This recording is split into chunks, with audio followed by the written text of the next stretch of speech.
Okay. Are we up again?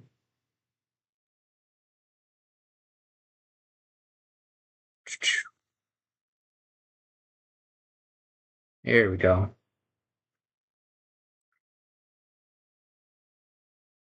Uh,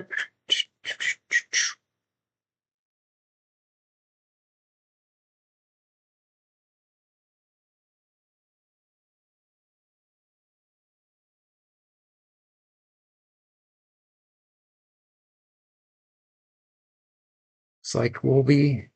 Sorry, Yak. I don't know what the heck I just did. Lesson learned. Don't try that again. Okay, so hope everybody comes back. It was an accident, I swear, folks.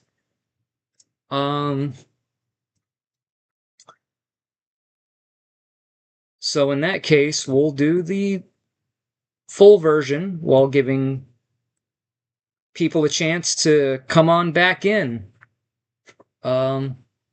So yeah, gonna roll the full new GoldenEye intro. So hope to see everybody back here. This time we will not end it if I can help it. You know what I'm saying. All right, here we go.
Welcome to TOYZ, Hollywood Toys, the only place where you can live the movies.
Uh,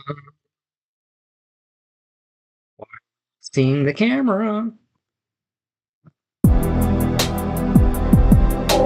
we go.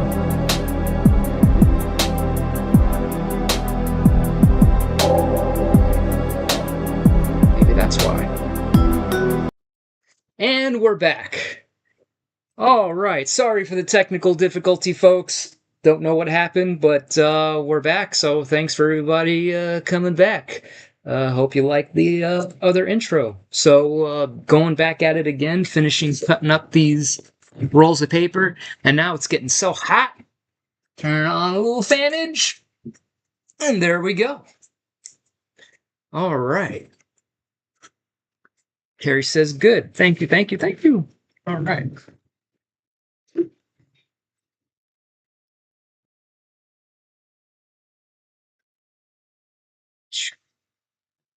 Rob says, welcome back, Mike. Thank you very much, Mr. Rob.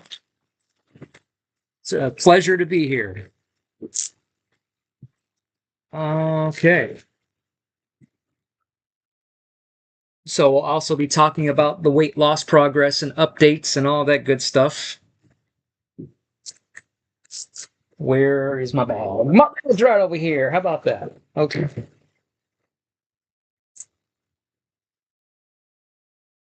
And another sealed end bag, just like that. Okay. Right.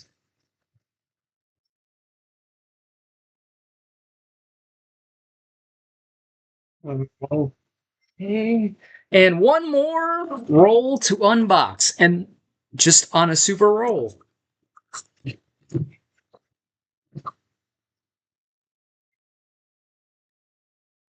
Okay.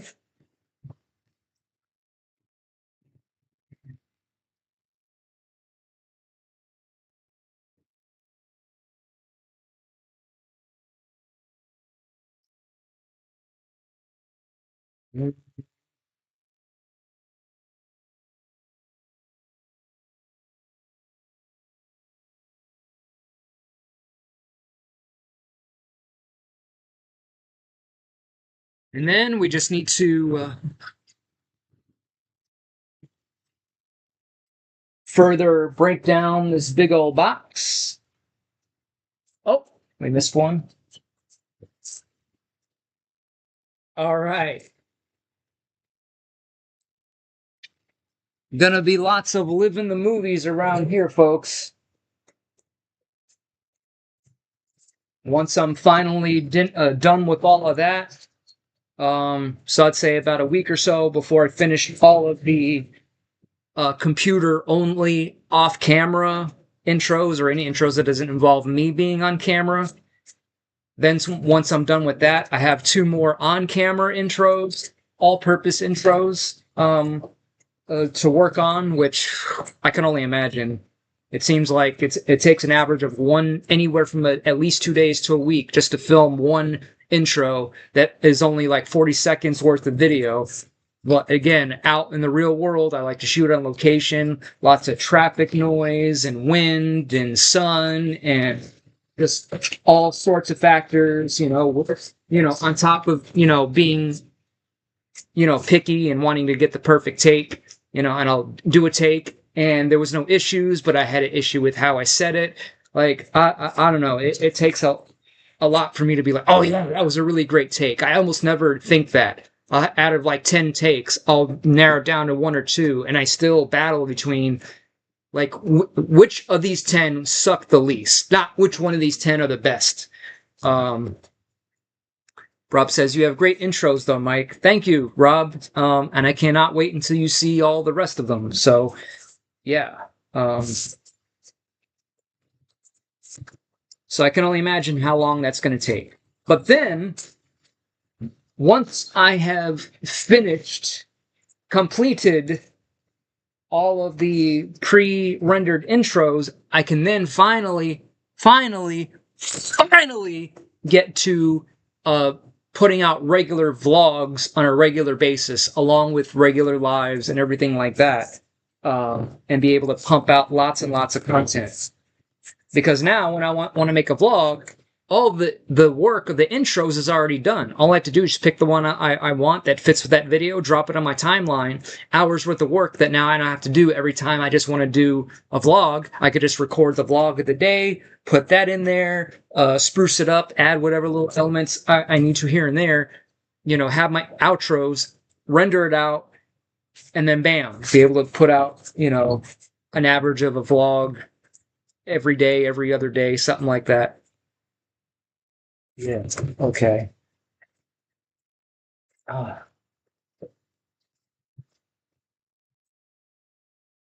And then that doesn't count for when I go back to when I finally get a Universal pass again, so I could start doing Universal vlogs. And one of my first missions when I go back is the first day or two that I go back is going to be spent recording my intros in front of all the various rides, in front of the different parks, in front of the globe, in front of the Back to the Future car, in front of Transformers ride with Optimus Prime right by my side, and all that stuff. So that way, whenever I want to do anything, even theme park or Universal related, even if it's just sitting here in the chair, I can at least have, a epic intro to introduce the vlog, and it's automatic production value that I do the work once on, but now I get to reuse that asset over and over and over again, so it'll all, pay off. I just hope they won't have any issues with me bringing in a small, like medium-sized tripod, so I could just set it up and, and just go to town again, but dealing with, wanting to do a shot and then not wanting, it depends, like not wanting people walking in the shot behind me, which is why I could break it down into, okay, shot 1, shot 2, because I know I'm going to be editing in between, so I don't have to film like one continuous take of the intro, knowing it's all going to be cut up in editing anyways. Rob says, I don't think a tripod would be an issue. I've done it in the past. I just don't remember like how small it was. Like I remember I had one that's like this big, but the legs stretch out like a lot. And with that, I was able to record the Terminator 2 3D show on a tripod and all 3 screens. I filmed one screen, one show, and then the middle screen, and then the other screen, and then like all 3 screens. So I could put together like the best quality version of the entire show. But of course, the only issue with that is it was with a Sony Handycam, 420p video at best. So the video quality is anything but HD. But eventually, I still have those files. I want to put those together and put them on the channel anyways. Yeah.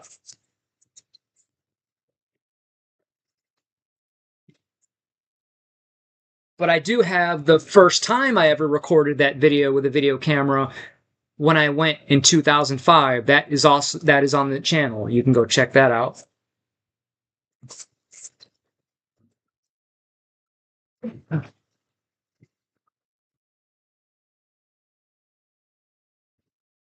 Right. All right. And all that's done. So now we can get started on cutting some paper rolls. And I did toss one, or did I already?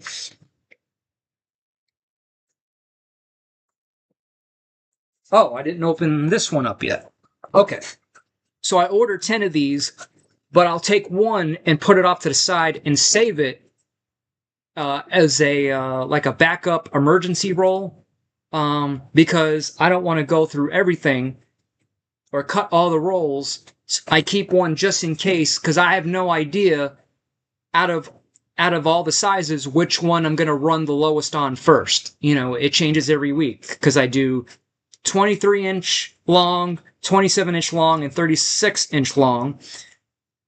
So one month I might be super low on the 36s, and I might not get my shipment for a while. So to make sure I stay on top of things, I have that extra emergency roll that now I can pull out and cut whatever size sheets I need in the meantime while waiting for that shipment if I didn't, or You know what I'm trying to say. Just to make sure I'm always covered, so I'm not caught with my pants down, and a whole bunch of backdrop orders come in, and then I can't fulfill those orders because I kind of procrastinated a bit or didn't realize how low I was on certain paper sizes. So yeah,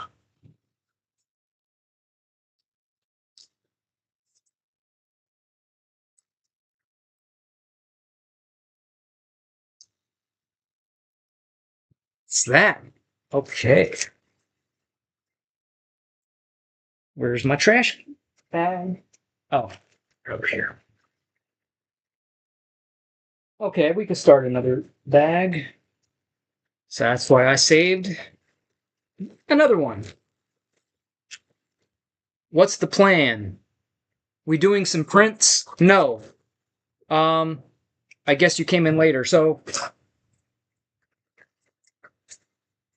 I'm just cutting backdrop paper rolls. So these are 13-inch by 33 feet rolls of satin luster paper. I order 10 at a time, and I will unroll them and cut the various sizes that I need. Um, and then once I cut them, they're still like curled up like this. So once I go through everything, then I take them like 3 or 4 at a time on my table and flatten them out. Then I could put them in my containers ready to go. So yeah. So this is, oh, no, no, no. This is our backup roll. Oh, nice. The full process. Yeah. And I know when I first started, or before I started, or got the bigger printers, I just naively thinking, oh, just order paper, print it out, ship it, sit back and collect the money. But it's definitely an involved process, so I definitely earn every penny that I get from all of my orders and items. All right. So there is just no avoiding it. I gotta use the bathroom. Let's see here. Like, what did I hit last time? There's only an end stream button at the very bottom. I don't know how the heck I did that, but sheesh. Rob says, I'll be here, Money Mike. I appreciate that, Rob. Thank you very, very, very, very, very, very, very much. Where did it go? Where did it go? That's not it. Oh. Or was that the last stream that I? Okay. Uh,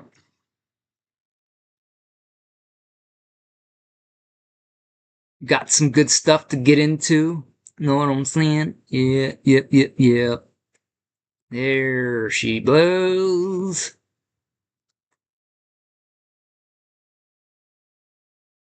All right. So quick pee break, and then we'll get back, start breaking these down, and start getting into the updates, the weight loss updates, and all that. So stay tuned. Don't go anywhere.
Oh no!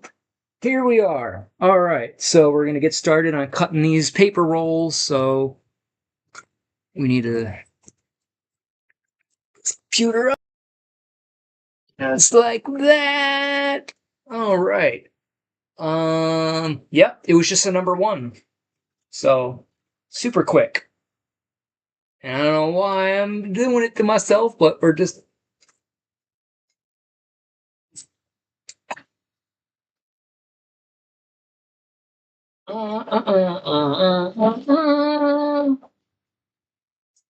Okay.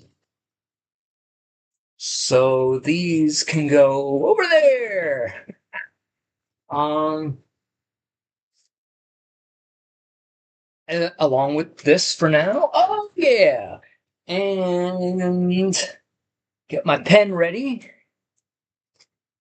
So I used to do it with measuring tape, but again, sometimes I'm a little slow, so it took a while for me to figure out I could just mark on my table all of the inches, so I can measure the paper out on the table, mark it where I need to cut it, and then cut it with my cutter. You know what I'm saying? Oh yeah. With the big beast over here.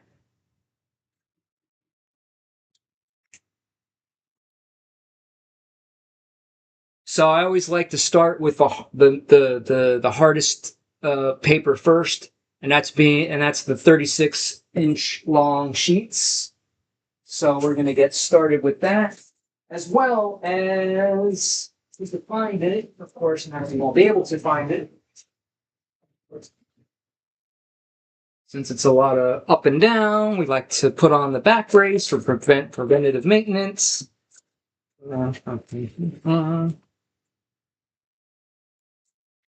Oh yeah.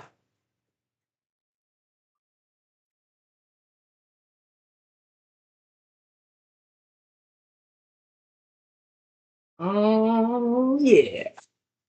Ready to go to work. What do you say? Okay. Start with this one right here. Can we do it? Can we do it? It's almost like a workout. A little bit.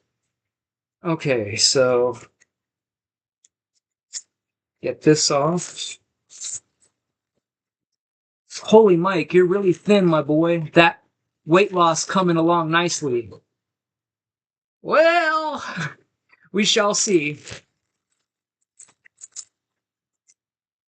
So I guess we'll get right into it. So and when it comes to these, like sometimes like the very first part of it, there'll be like scratches or anomalies or marks. So we gotta wind up cutting off a significant piece. So I always like to double check, but actually I am very surprised I don't see any issues, so I don't have to cut off that much. Because the end isn't like perfectly straight. So we gotta start by cutting that first.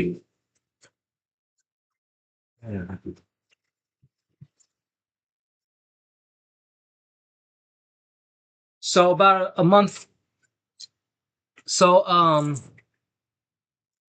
so about a month ago, since oh dang it.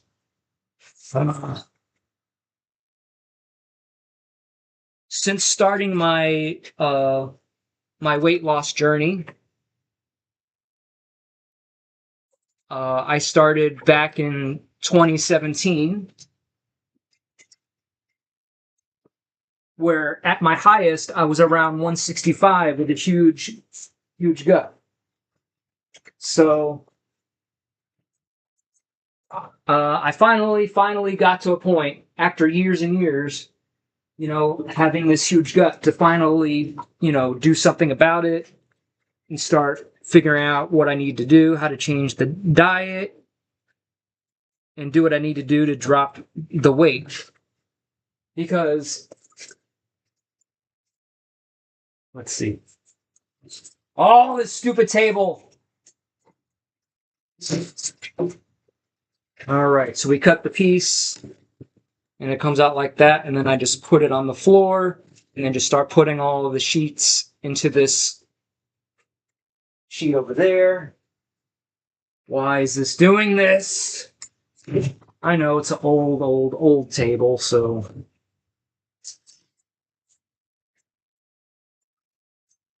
just stay, please. Maybe if I do it this way, we'll have better lines. Okay, we'll try it. Oh! Okay. Alright.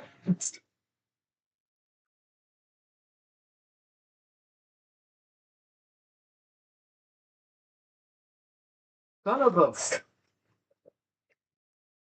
I don't get it. Why now all of a sudden is this doing this to me? Set it down gently. Okay. So Rob says 165 ain't bad. Well, it is for me. Because as I've mentioned before, in my all the way up until my early 20s, I've always been skinny, had this skinny frame, no gut whatsoever, and always wanted to get bigger and fill out, but that never happened. Oh, this thing. Just gonna have to... Okay.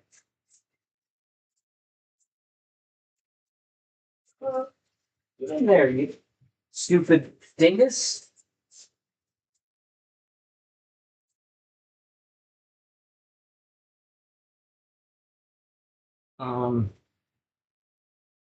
Actually,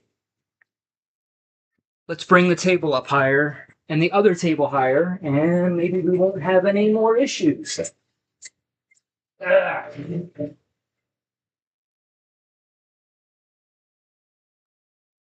Yeah. Okay.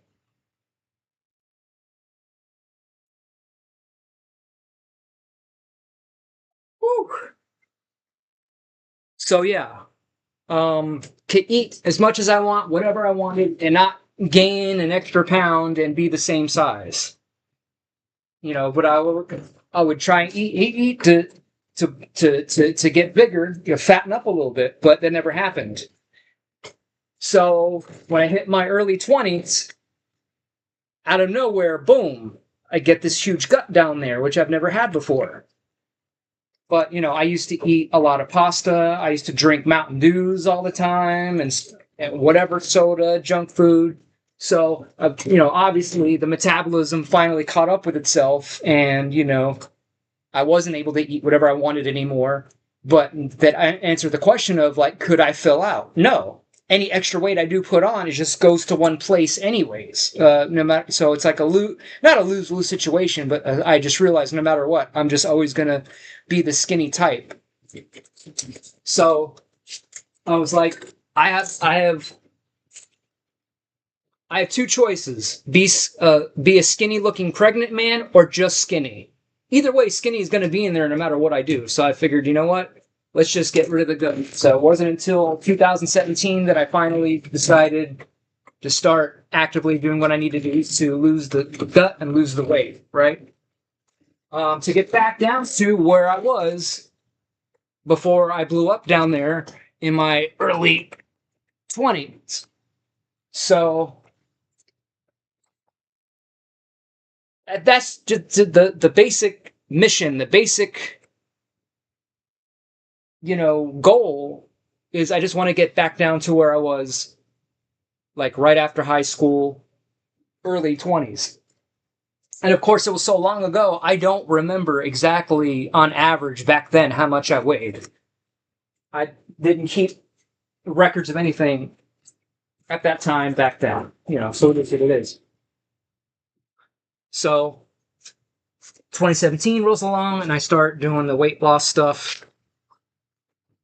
And then when I got a weigh scale, then when I started keeping track of my weight, the first recorded weight was 158 pounds and a 38 and a half inch gut.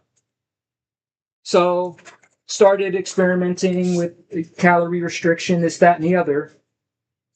And over a few year period, I went down from 158 down to as low as 135. So a good 30-pound weight loss, which was good. But I was still drinking soda back at that time, so I didn't fully figure out, the perfect diet that would allow me to lose more than not. So,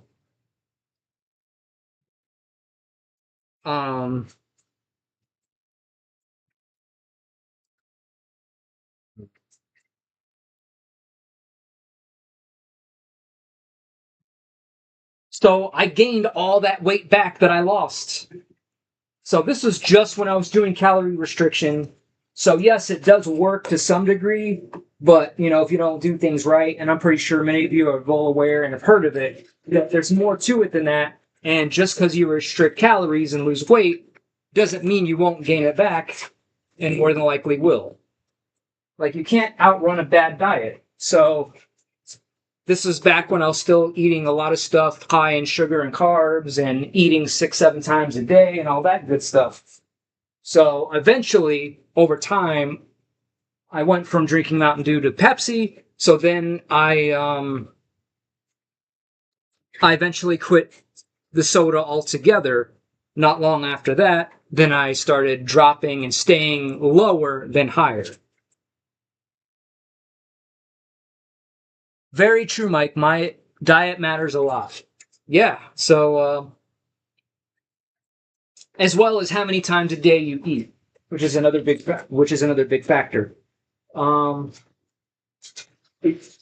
So I basically learned that you want to focus more on eating more protein and more fat and less carbs and less sugar, because the more you eat, because when you eat things high in protein and fat, you stay fuller for longer and can go longer in between meals, not to mention start reducing cravings for sugary, carby stuff. So it's not an overnight thing by any stretch of the imagination, but it once it all clicked and I kind of got it,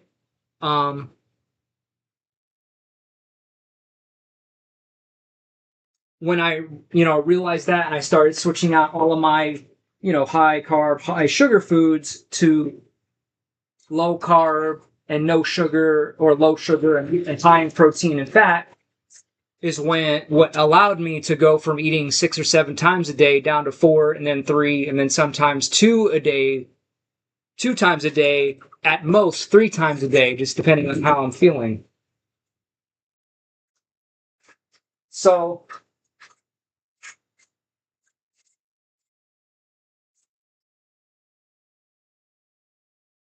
long story short, I started at 138 pounds in January of this year.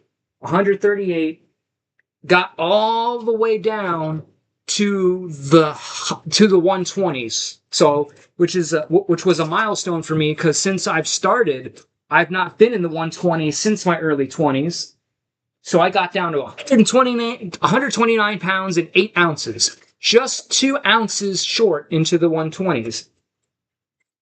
And I just had a feeling, I was like, because it was week after week after week, month after month of continuous streak of a weight loss, that I knew at some point it was going to come to a stop, eventually level out, and kind of plateau a little bit. So no surprise, the week after that, I weighed myself and I gained 2 ounces back. So that's when I decided, okay, I was kind of prepared for that. I said, when that happens, I'll just do a cheat week where I will go out of my way to eat a lot more calories than I'm used to eating, to kind of maybe reawaken the metabolism and shock the body that was just getting so used to the restricted, low calorie, low sugar eating. So, I had more sweet tea from McDonald's and more fast food and more. I bought peanut butter and granola bars again, because I've gone without eating anything with sugar for months and months and months, maybe even years. And as you would guess, um,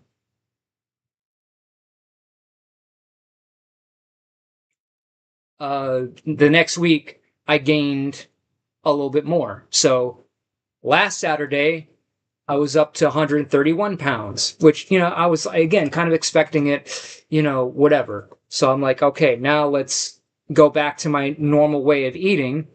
But I didn't really, because, I just gotten that peanut butter and the granola bars and everything like that. So I was back to eating that stuff this past week, but still not as bad. So the weight for today, 132 pounds and 2 ounces. So we gained another pound and 2 ounces back. So you know what that means.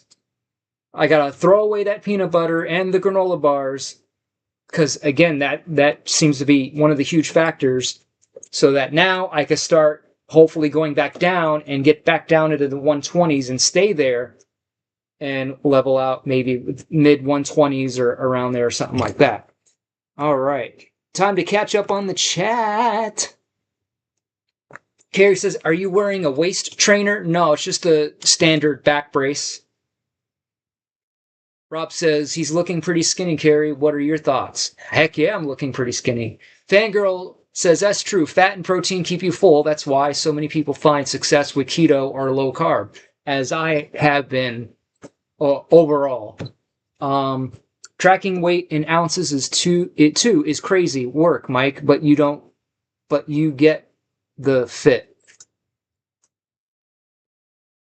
I mean, I just look at it as progress either way, just to see if I'm at least headed in the right direction. So if I weigh myself and I'm down even by an ounce, that's still something. Like, at least I'm going down. And then the next week, another ounce or another 2 ounces, just to give me an idea, to let me know if I'm doing things right or wrong, or I need to do more of this or less of that. So it is what it is. And so I could go week by week, which is why I only weigh myself once a week, so it won't go so crazy with, how the weight can fluctuate throughout the day, throughout the week, and all that good stuff. Urine Wept. Hey, how you doing? Thanks for stopping by. I'm falling for you. Help me. Well, you might need some help, because, I'm sure I need some help myself, but I appreciate it. Thanks for stopping by. I hope you will become a regular here in our wonderful, awesome YouTube community. That's right. 131, how many ounces? It was 131 last week. Today, I'm at 132.2. So hopefully by next week, I'll be back on track and we'll hopefully start to go back down again. Carrie says, I'm there too, Eurowept. He's hard not to fall for sure. Oh, come on, you guys. Thank you, thank you, thank you. I'm super flattered. I try, but I appreciate it. Y'all are just the best, I swear. Rob says, Euron and Carrie both falling for Mike. Ooh la la.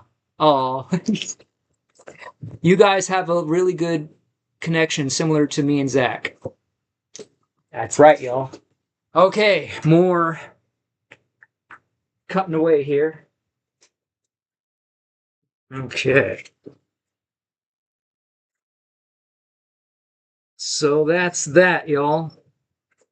But like I said, even if I continue to go up a little bit more, at the very least, all I ask for is that I stay, and let's say I get up and stay at an average of 135. As long as I could at least stay there regularly and not go any higher than that, that'll be great. Because again, the last time this happened and I went down to 135, I gained all the weight back. But again, that was before I quit the soda completely and all that stuff. So surely, Lord forbid, I will not get back up to the 140s. Because then if that's the case, I'll be really, you know. Kate says, you're on. Do you need red light therapy?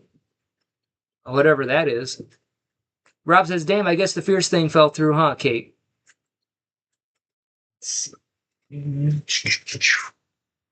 Red light therapy. Just like that.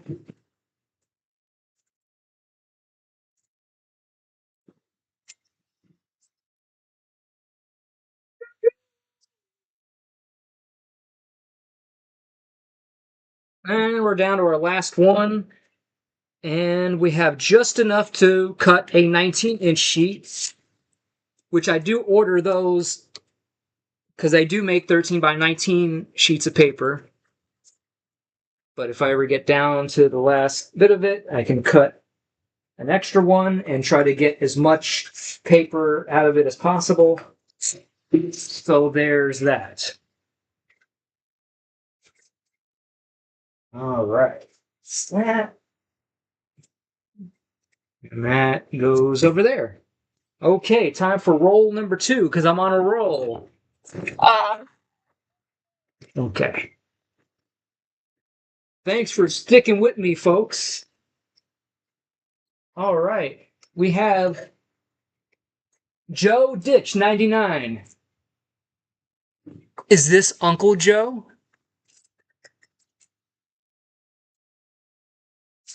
Shout out to Joe Ditch and his magnificent trumpet playing. Heck yeah. All right. So we got that.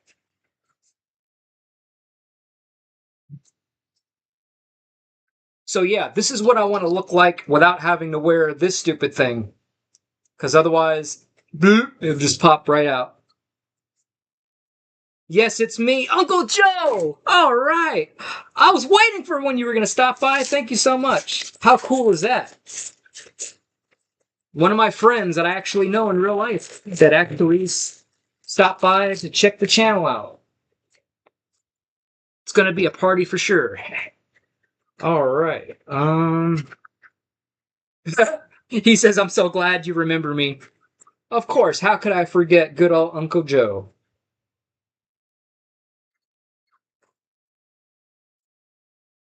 Who was on one of my Walmart lives off camera.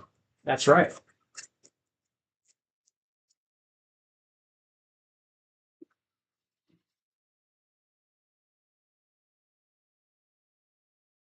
Dun, dun, dun, dun, dun, dun, dun. So yeah, we got some new exciting intros coming your way, based off of all of your favorite movies and franchises. Well, maybe not yours, but mine for sure. So we got RoboCop, Jurassic Park, The Matrix, The Terminator, Transformers, Superman, and more. It's going to be an exciting next few weeks. So be sure to subscribe to the channel and hit that notification bell so that you won't miss out on any future new epic intros. And where did my pen? Oh, there's my pen. Rob says, Joe is quite well known in some circles, Mike. You should be honored. Oh, always, for sure. All right. So I like to do like 2 or 3 of each size because I don't get as many sheets. The longer the backdrop, the fewer sheets I get.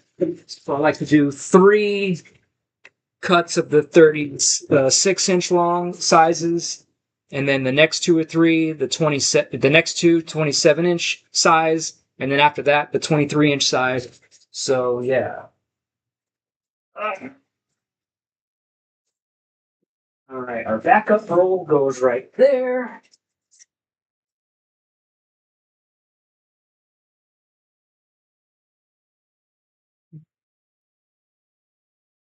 All right. Carrie says, hi, Joe. Joe says, yes, I was. I'm famous.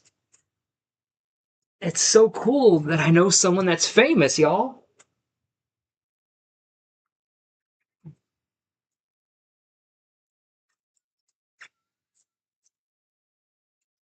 Oh, man.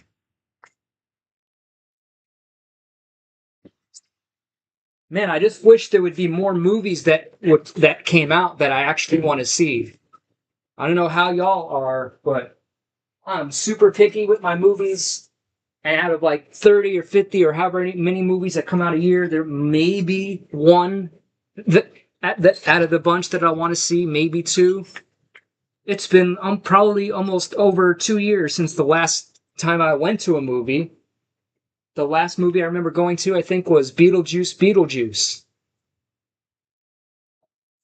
Rob says, "What do you look like shirtless without the trainer, Mike? We need a fit check. I'm sure Carrie wouldn't mind." Well, that's in my Discord, Rob. You should go check it out in my weight loss thread, where I have posted a video and will continue to post my progress pics there as well. That's right.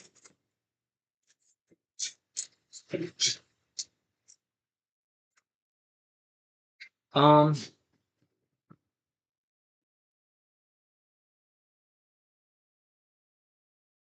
I was hoping for one now, but I'll check it out, Mike. Thanks. And he also says, um, uh, okay, we got that.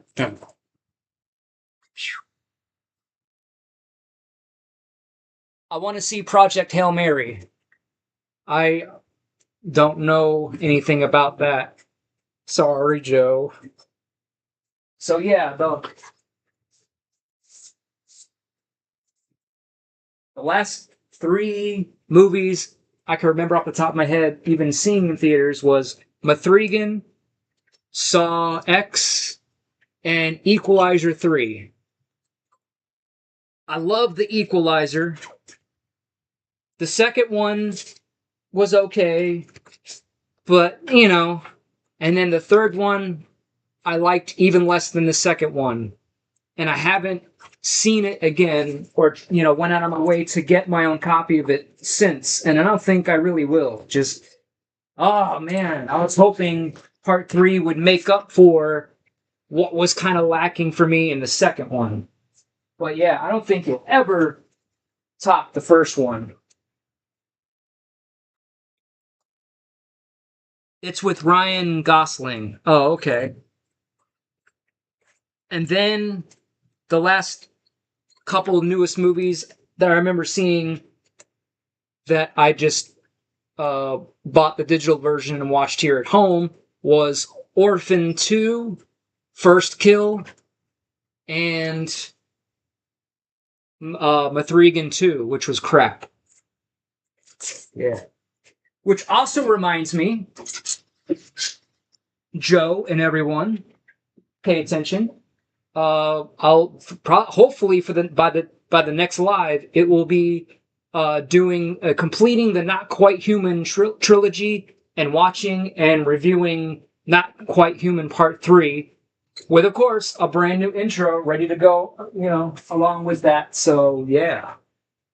That's how it's done. Okay. All right, there's that. Blah, blah, blah, blah, blah.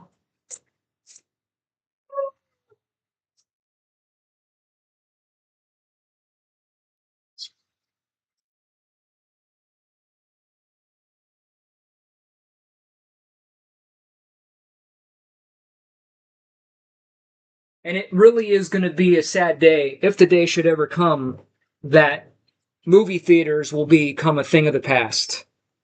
I mean, there's pros and cons to going to see a movie at a theater versus not. Okay. Nice tattoo, Mike. You got any more? Where? Euron says, "What are you doing with the paper? Is it Christmas time over there?" No. I make and sell printed action figure diorama backdrops for action figure displays. So, I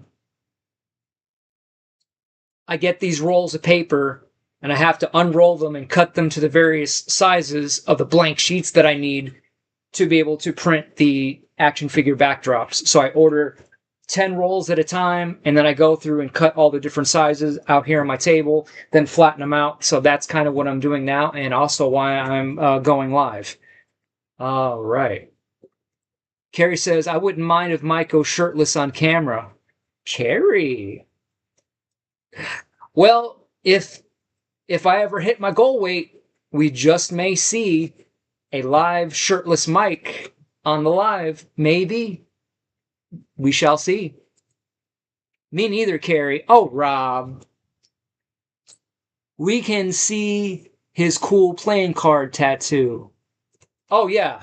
So that's, I guess, yeah.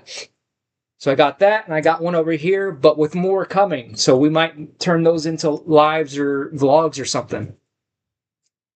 Euron says, nice. I'm just curious. All right.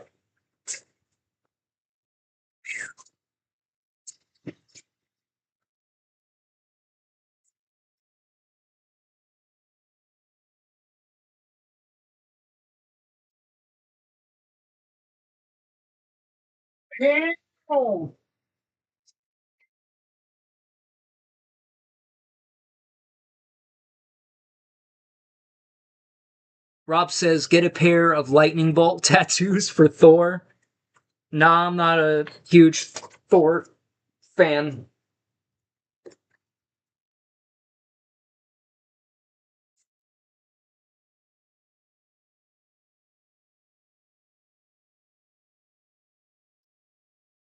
So yeah, I never got into any of the extended Marvel Universe movies or anything like that.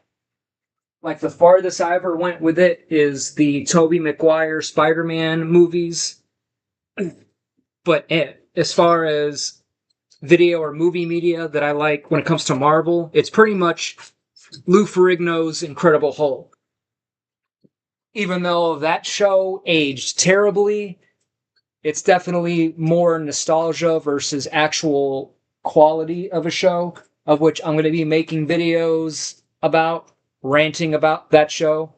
A show that I just so desperately want to love more, but it's just constantly distracted by the green shoes that what's supposed to be a barefooted Hulk wears that is seen clear as day, even in low quality 420p quality.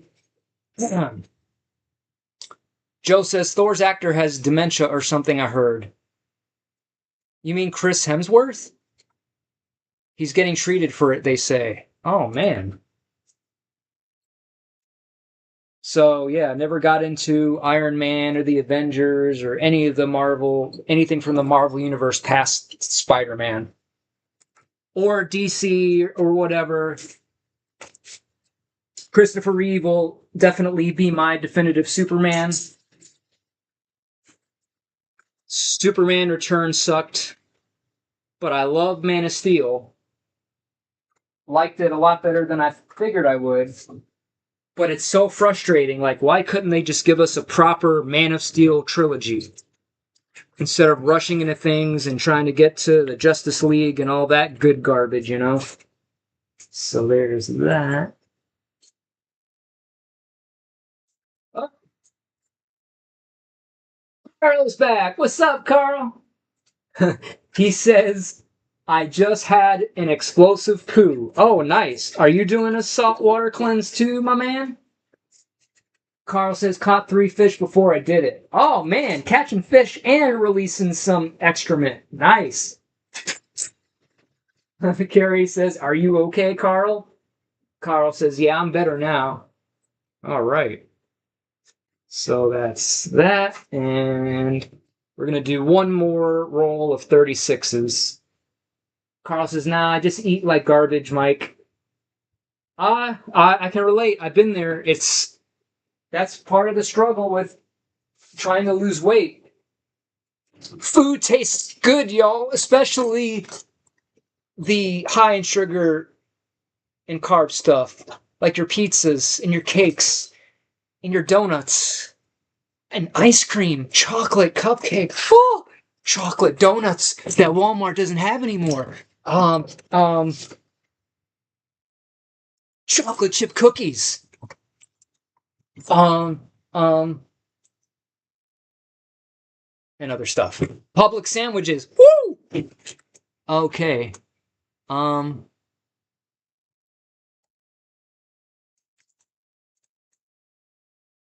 Rob says maybe Carrie should do a saltwater cleanse. It's good for you. I mean, yeah, I recommend it to anyone that doesn't have high blood pressure or anything like that. So Carrie says, I have high blood pressure, so I don't want to raise it. It's been going good lately. Carl says, if I stopped drinking 60 beers a week, I'd drop like 30 pounds.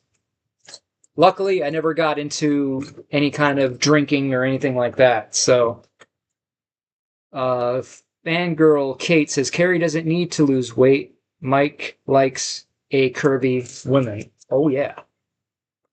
The Architect. Is that a movie? A movie title? Rob says, I could have sworn Carrie said she wanted to lose weight.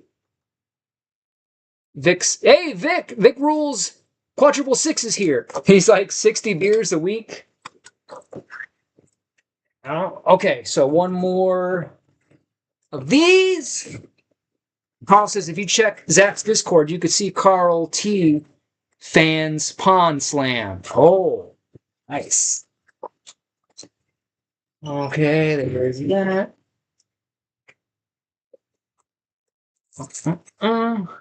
No!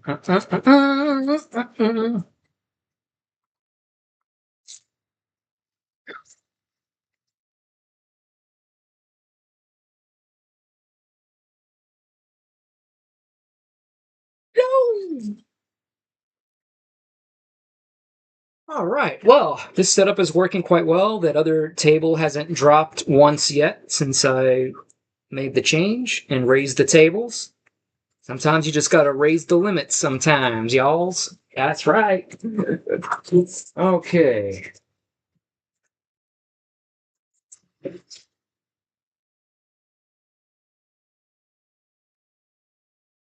So now I see the potential in stock earnings, Rob.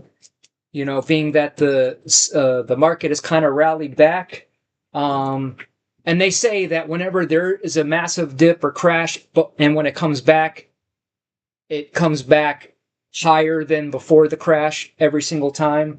So I just started this brokerage account about a year ago, and been mainly buying SPYMs. So I got a bunch of those. The last high of theirs was like 82 something. Today I saw it up to like 83 something. So I'm at a gain. Today I was at a gain between $330 to $350. Doesn't seem or sound like much, but hey, it's a start. So yay me. But eventually I'm gonna get everything straightened out and figured out to where I'll be able to contribute more per month. Have my bank automatically set up to deduct a certain amount every month, so I can constantly have some dry powder off to the side, ready to roll. And start pumping in those investments, you know what I'm saying? And also, thanks for the tip on which high-yield savings account to go with. Goldman Sachs. I've been hearing that from a lot of people. So pretty soon, I'm going to open up an account there so I can park my major chunk of my yearly emergency fund. So that will be making money as well.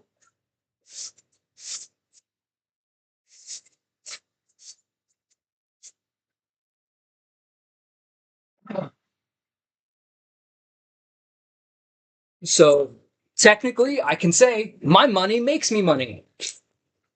Thank you. Not enough to retire on quite yet, but that's what we're working towards building. The ultimate financial empire.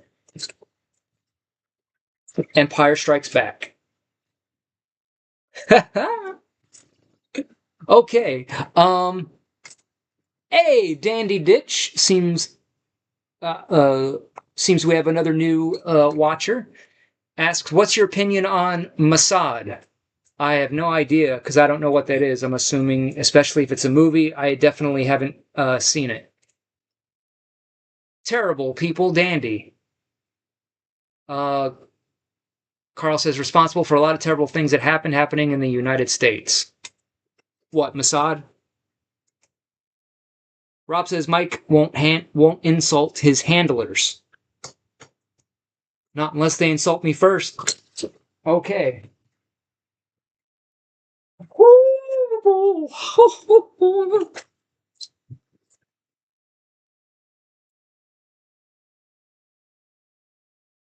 Oh, and the Roth IRA is up over 1,000 in gains. So there's that too. But I desperately need to catch up on my contributions in that as well.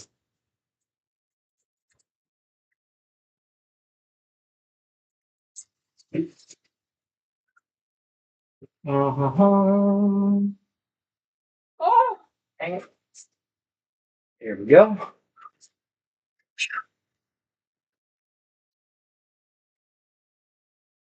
Um,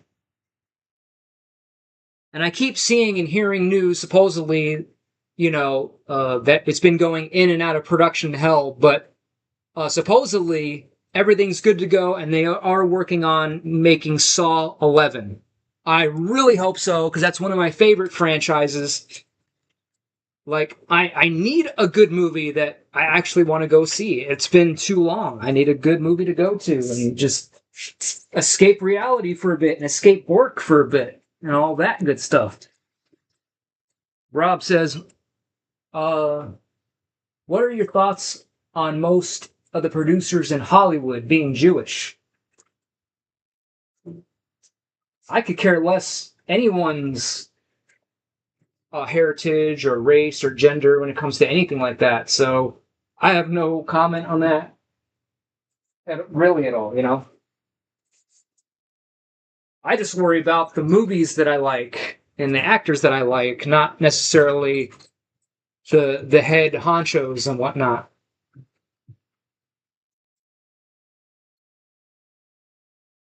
Carl says it's gross, in my opinion. Carl says they made 10 Saws. Yep.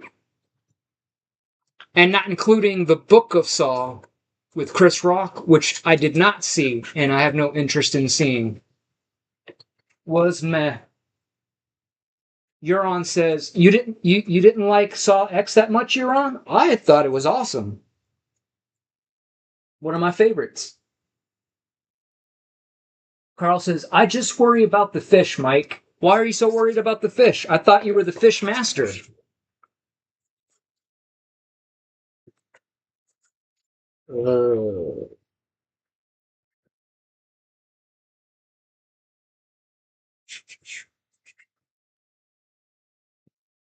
They need to be caught, Mike. I'll leave that to you, my friend. Make sure you stay on top of it. Make sure they always stay caught. Jaron says, Mike, what kind of account do you have? Oh, I have a Charles Schwab brokerage account and a Roth IRA account.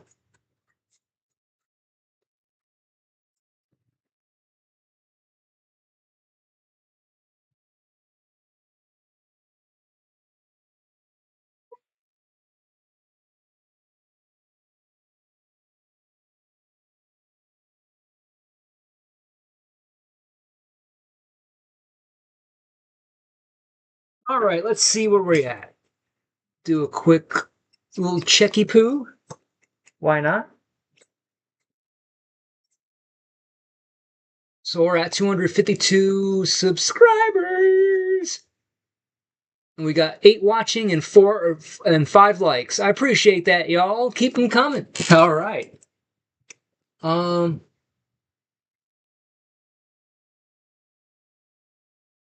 No Dogecoin, then? I don't know what that is. Carl says, y'all get your boats covered before the storm tomorrow. Oh, as a question. Carl says, Orioles lose, whelp. Time to drink 30 beers.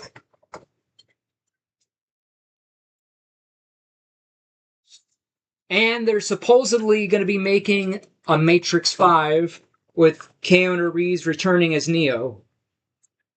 I don't know what to feel about that. Because when they initially announced that they were going to be making a 4th one, I was against the idea. Because I'm like, how in the heck are you going to explain bringing back the dead? Because Carl, I mean, where did I get that from? Carl. Uh, Trinity and Neo both die indefinitely, definitively, at the end of the first movie. But when the trailer started coming out and the promos and the campaign, something about that teaser trailer that just tickled my fantasy from the inside out. And now I remember like the month or two leading up to the premiere of that movie, I was so excited. I haven't been that like in anticipation of a movie, I don't think ever. I just something about it. I was ready to roll. And it turned out to be one of my favorite Matrixes, contrary to most other people's thoughts. But now I'm afraid that they might ruin it because what if the fifth one doesn't hit quite the same and it's just kind of, you know? Because the actors aren't getting any younger as it is, you know. Um,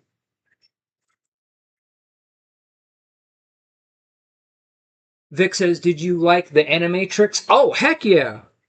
I'll do some videos on the Animatrix. We could do a watch party for that after doing the entire Matrix movies, especially if they do come out with a part 5. We could do a Matrix themed week or month talking about and reviewing all the movies, doing commentaries, this, that, and the other. Lots of material on just that stuff alone. And with the perfect intros to go along with those, folks. So, yeah.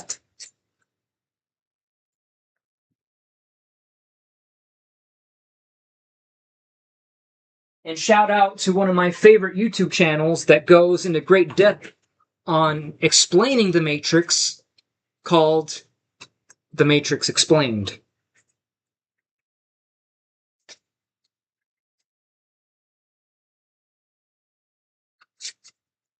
That is right.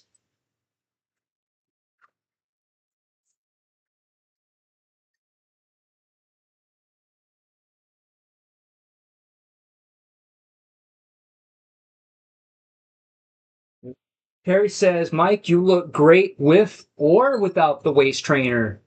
Oh, thank you, Carrie. I really appreciate that. I guess I'm doing something right. Vic says, Mike, did you try The Matrix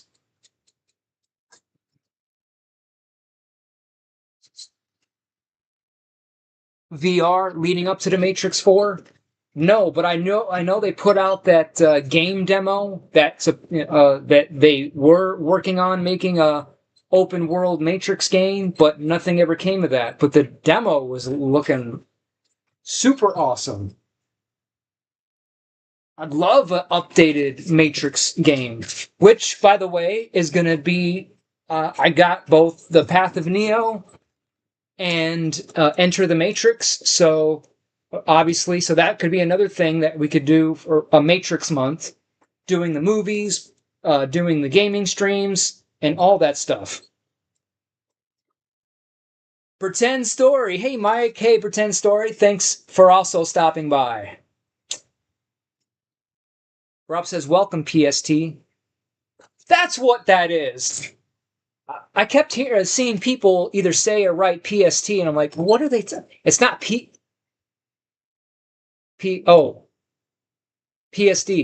I thought it was the other PST, but okay, so they were talking about you. Now I'm with it. All right. All right now, y'all. TTR. All right now, Rob's got the number 2 crown in the house. That's right. And once I get caught up on stuff, we could go back to finishing the San Andreas live streams.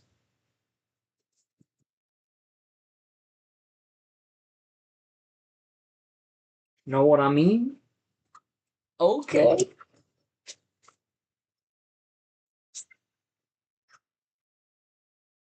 Ah. Watch. Never fails. Already in a great mood. I start alive, and y'all put me in an even greater mood. I can't thank y'all enough.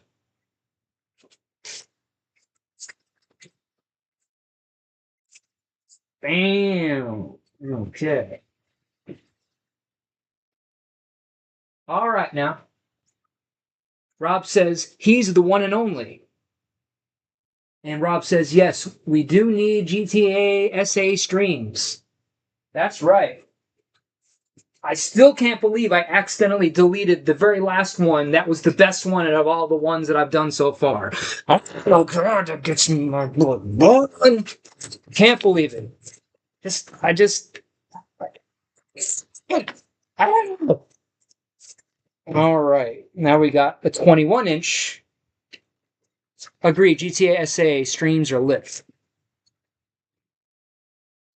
So, just for the heck of it, we'll run that intro as sort of a pre-teaser, reminder, hyper-upper, whatever you want to call it, kind of a thing. Right quick. Why not, right? Check it out.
Welcome to Hollywood Toys, the only place where you can live the movies. And now, Magic Mike is about to enter the building.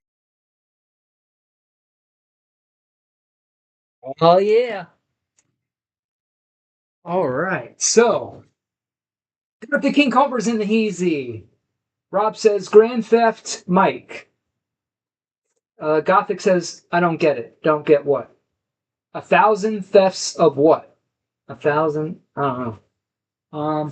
Vic says, Eddie D's nuts. That's right. Carrie says, Grand Theft Mike. Don't steal Eddie D's nuts. All right, I'll try not to. It's kind of hard, though. All right. Okay, so we're done with the 36-inch sheets. Now we can do the 29-inch sheets. Just like that. Oh, yeah. And yeah, all right.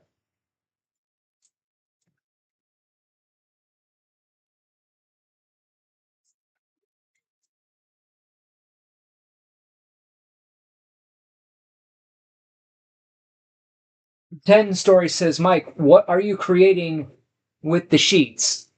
These are the blank sheets that I use to print the action figure backdrops with that I make in different sizes. So I'm just printing up my sheets and getting ready to roll to put in my bins so they're all ready to roll when I get the orders in. I just pop in my paper, hit print, and ready to roll. So I just got done cutting a bunch of 36-inch long sheets of paper. Now I'm on to the 27-inch sizes.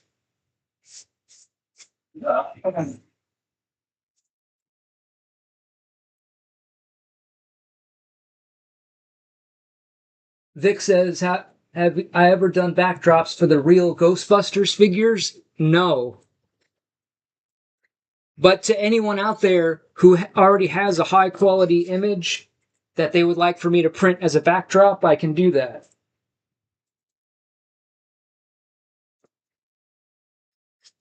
Pretend Story says, sorry to see you have a bad back. Well, no, I mean, I don't have the greatest back. It gets sore every once in a while, but I don't have a real bad back. I just wear this, because I'm constantly getting up and down, sitting up and down while doing all this to kind of help prevent it getting too sore from doing all this stuff. Dang it, and I keep forgetting. Marked it the wrong spot. Dude, those satin pants are kind of dope. You mean these? My gym shorts?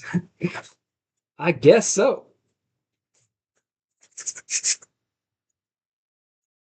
Whoa.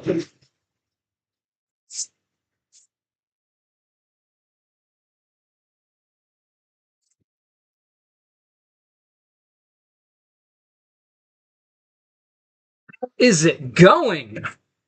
We're on a roll, I think.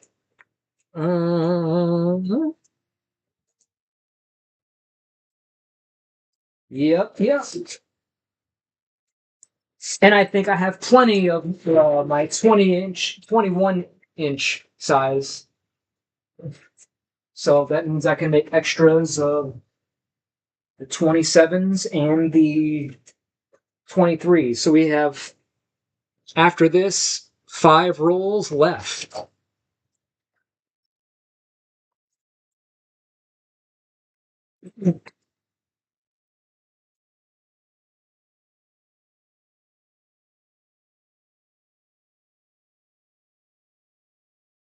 And with the cost of things constantly going up, especially shipping costs and materials costs, soon I'm going to have no choice but to raise my prices on all my items again to cover the cost.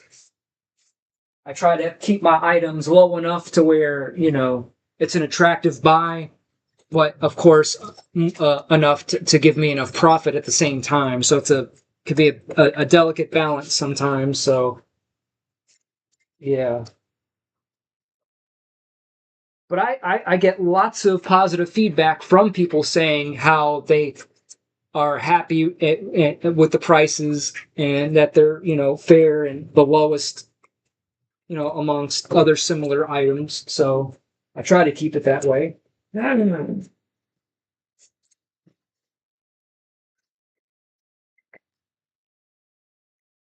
it, I did it again.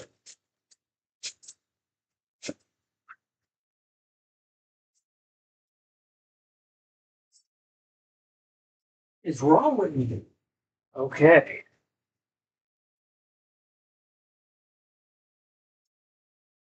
Hi, Vic and PST, Terry says. Okay, dokie.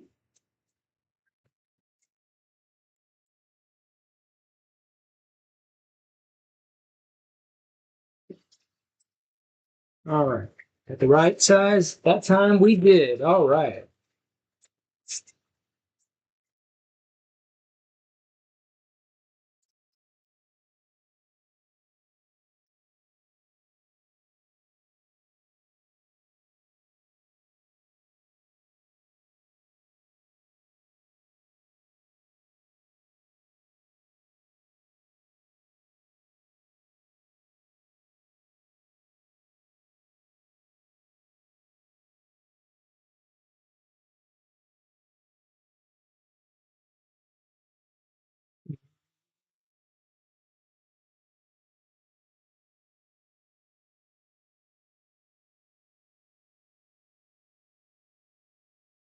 Oh, yeah.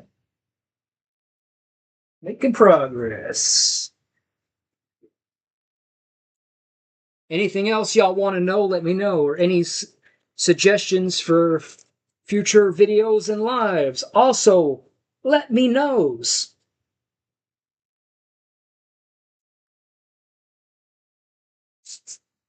Just can't wait to get done with all this stuff so I can get back to completing the rest of those epic intros. And then have a brand new intro.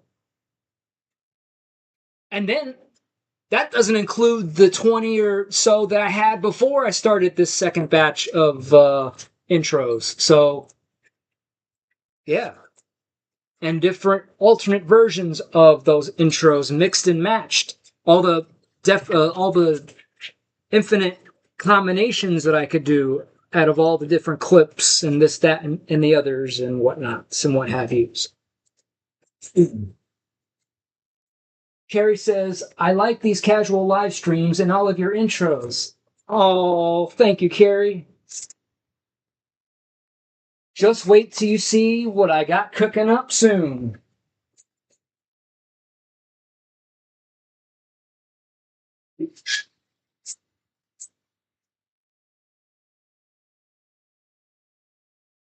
But I like to build stuff one piece at a time. Once we get the intros down, then I can concentrate on, creating some high quality vlogs to sandwich in between those epic intros and outros here and there, you know what I mean? It's, piece by piece, bit by bit, asset by asset, technique by learned technique. It's all going to pay off in the end.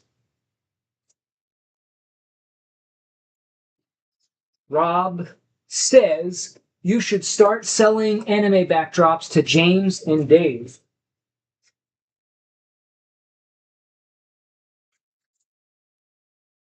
And you know what? There probably is a huge market for that. I don't know. I'm not a fan of anime. I don't know that much about it, so I wouldn't even know where to begin in terms of looking for and making backdrops. But definitely something to put on my to-do list. But it's gonna be down to like number 563 because I still have hundreds of more on my already to-do list in terms of products that I still need to make, backdrops I need to make, video projects I need to make and finish, and on and on and on. But again, if anybody has a high quality image already, I can print it.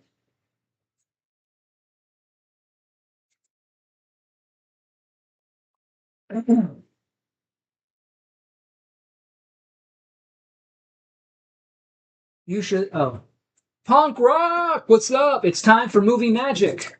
And he spelled the name right. Woo! Says, welcome, N-word punk rock. Okay, we're down to 21, just like that. All right.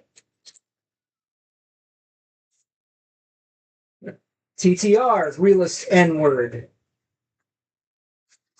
Are y'all just spelling Edward wrong? This one goes over here. All right. Another one down, Oh, yeah. You feel that? You like that? Okay. All right.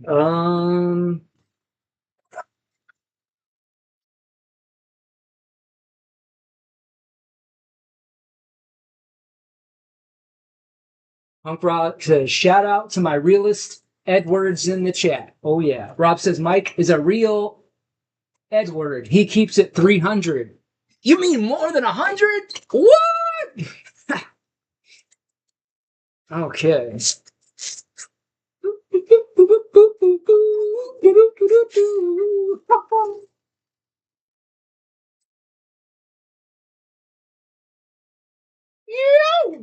Oh, yeah.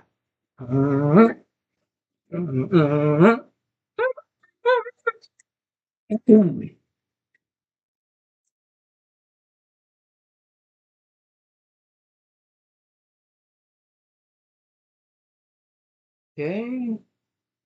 Looking good so far. No issues. Won't have to cut off as much. That's good. That's really, really good. All right.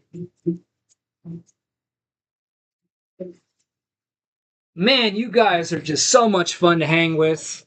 Thanks for helping make this otherwise mundane task more tolerable. You know what I'm saying? What do we got over here? Bring that.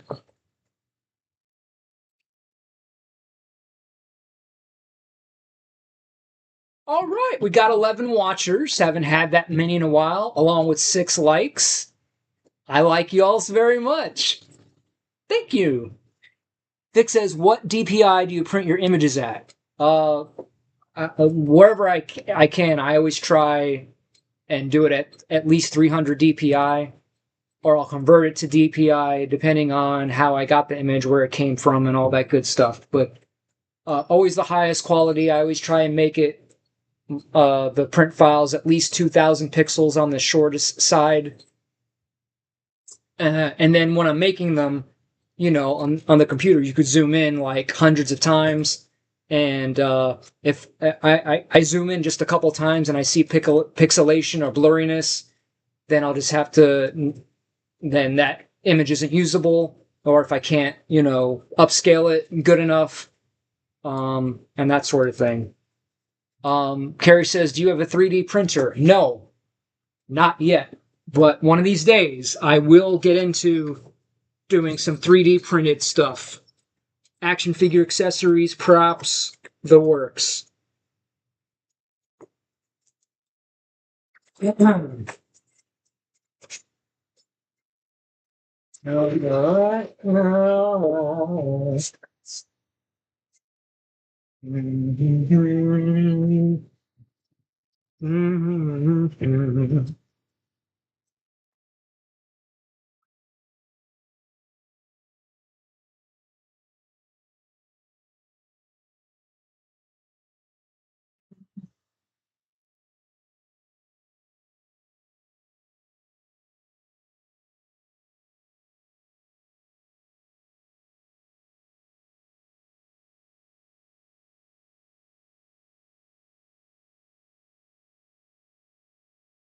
See.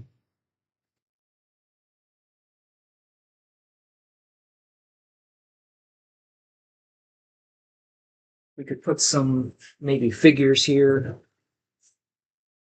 to spruce up the display a little bit, a little dusty, but just to show some of the collection. I don't know if I can without interfering with what I'm doing here.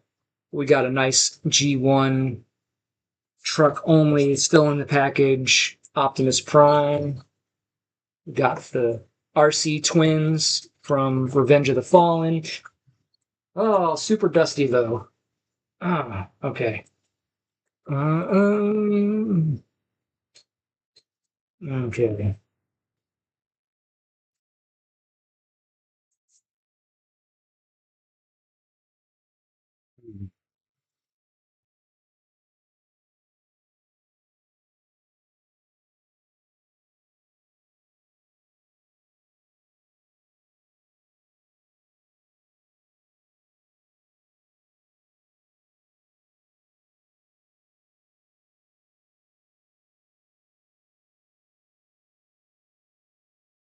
Vic says, I've got that boxed Optimus too.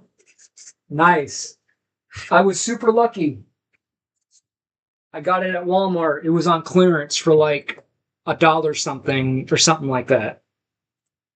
Not that I had anything to do with that and didn't hide some around the store waiting for anything to go on clearance. But I don't know. I don't even know why I said that. But anyways,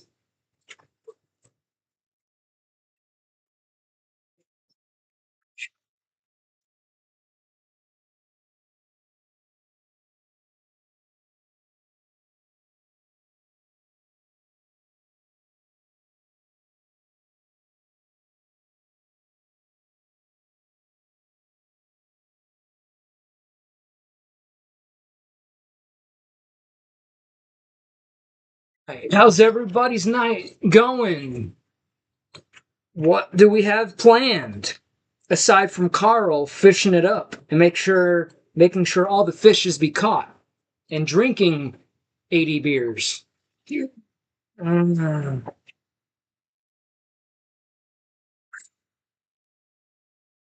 The only thing that I don't like about this paper is it's super easy to dent and ruin the paper. And not that I've ever done anything like that, but yeah, got to be careful. Oh yeah,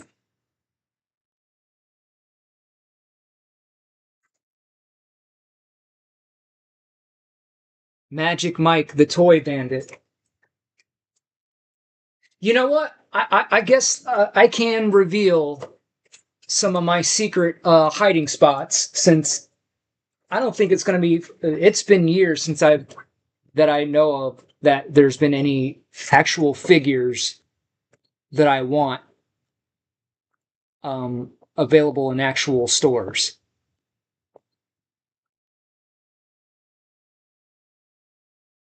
What do we got?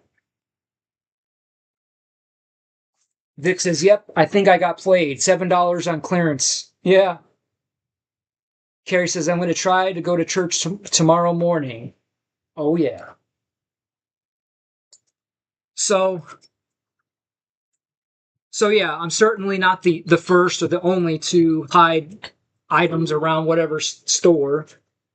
You know, people do that if they want to buy it, but they don't have the money at the time. They don't want anyone else to grab it, so they come back later after hiding it. Or some people do it like me to save, hoping they go down in price. Or you have the scalpers out there that do it so they could resell and make their money on eBay. And back in the day, I was going to do that, but then the more I started making my own products and my own items, the more I realized how much more of a hassle it would be just to go after and hunt down one item that you'll only resell once and make the money once versus making my own products where I'm in control of the stock and the inventory. But still, yeah, I would hide transformers around the stores. I would go to multiple stores within my area. I'd go to all the Walmarts and Targets within like a 20 to 30-mile radius, just going to all the stores and looking for the transformers that I wanted and then hide them. And I'd be really ruthless. So one way I discovered is in Target, hiding them underneath the bottom shelves. So most Targets have those shelves. Some Walmarts have them too, the metal shelf where you could literally lift it up and there's like a whole hollow area there. So, and I wouldn't hide them on the toy aisle. Like I would literally go 5 aisles over in a whole different department looking for places to drop them and hide them. And on my phone, I would keep a detailed note with each store in each aisle. Okay, this figures on aisle A4 on shelf number whatever, just to make sure nobody would ever find it unless, you know, it would happen to be that, they were going to be doing maintenance or moving shelves around. But other than that, right? And a lot of the times it would work. Or another area is in Walmart. The greeting cards aisles that go up pretty high, they have like a hollow spot like in the very top of the shelf. So I take them and put them in there. In Walmart, um, one of the first places I would hide them, which didn't always work out well because they would get found quicker, but taking them and hiding them behind the microwave displays and the toasters and whatever. Sometimes I would come back and find them later, and then I would, buy them, that sort of thing.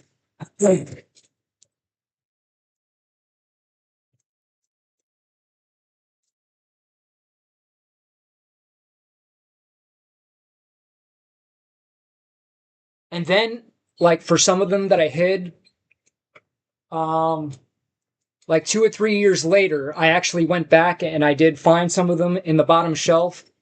But now I know better, not know better, but because they were there so long, like underneath that shelf is basically the floor.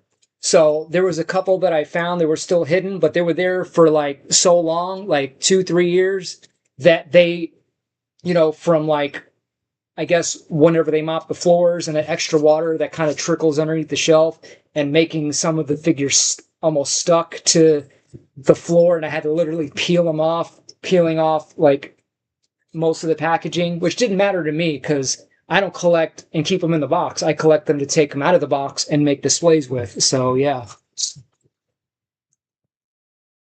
But just some tips for people out there that, want to hide whatever it is and they want to make sure it's going to be there when they come back later. So I would say, don't be like everybody else. Don't hide it on the same aisle where it came from. It's going to get found. Or don't just be lazy and just hide it behind a different product, behind 3 or 4 boxes, behind actual stock, because people will eventually buy those items, and either a customer or a stalker is going to see it within the next couple days, take it and put it back where it's supposed to be, Get creative, Lots of possibilities.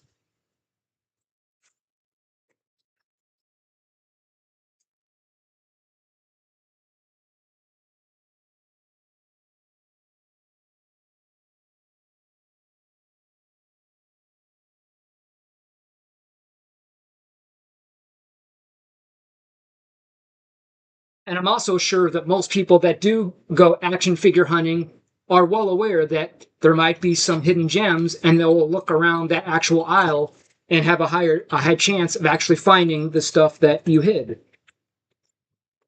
So if you're going to hide something, do not hide it on the same aisle that it actually came from. Go to a whole other department and keep notes so you don't forget where, especially when you hide dozens and dozens of them, like I did back in the day. So I was able to find a lot of them, later and buy them at a cheaper price or even the same price, but at least I got it for the most part. Rob says, when you print some backdrops, you should film that too. I have. There was a live or two where I was in the middle, or I was printing off stuff.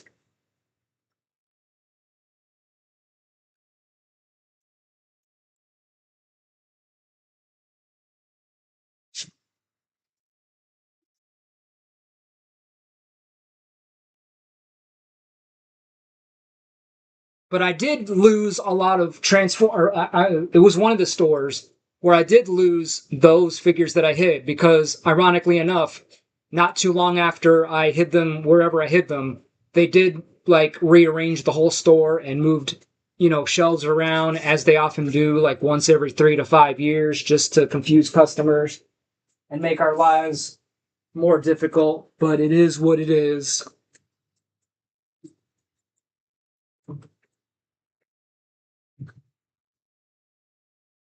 In fact, that could become another future live, showing you the secret hiding places in all the Walmarts and Targets and what have you.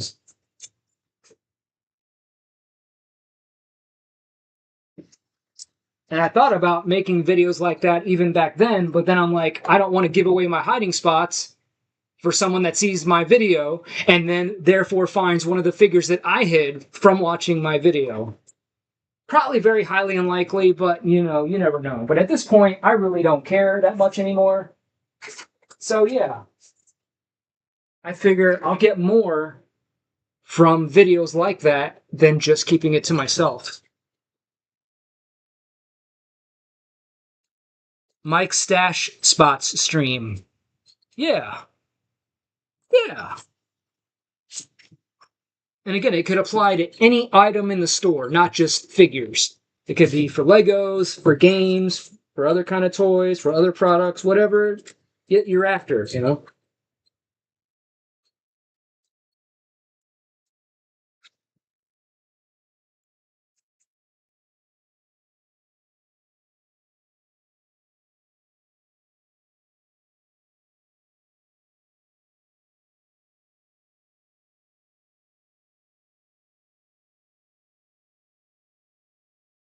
Right. Ah.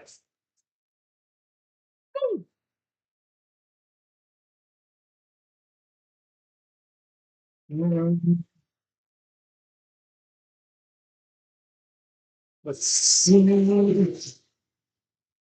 Comes up here again. Okay. Mm, that. Uh, mm.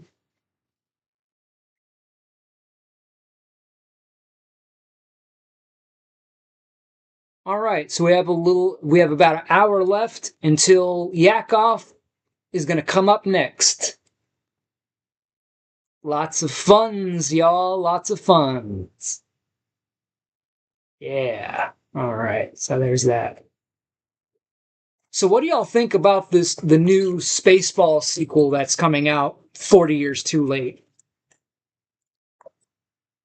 I mean, not that I have any like real bias towards it because I'm not a super fan of the first one. I mean, it's funny, it's, just something to put on in the background, but I'm not like a diehard Spaceballs fan or anything. So, and just in general, like, what is up with these movie companies that want to make these sequels to movies 20 to 40 years too late? Like, where were you back then? Um, okay, I think we could do a few more 20. No, you know what? I don't know. Because it's been so long. I know, too long. Too long. And I'm not the hugest fan of parody movies. Um, or not that much, but I do love Austin Powers. That's some funny stuff. So we'll definitely become future movie reaction videos coming soon. Um,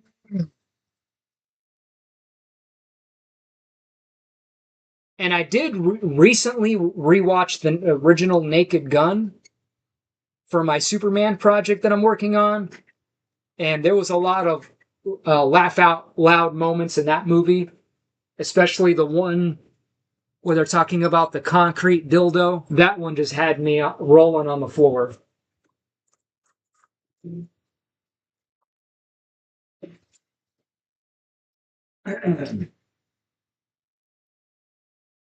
right. All right, we'll do a few more 27s, and then I have 3 rolls left. That's right.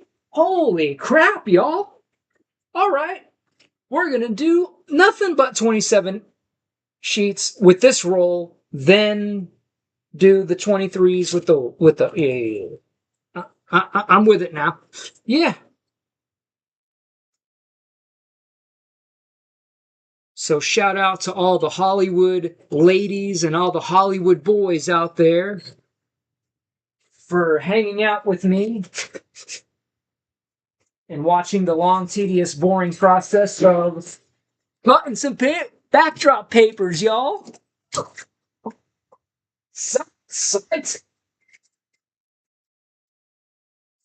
I just be living on the edge, walking on the razor's edge.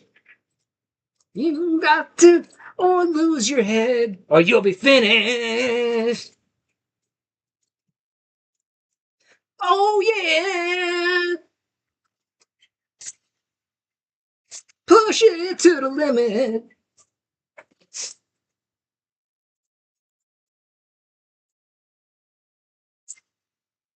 Push it to the limit. Take it maybe one step more.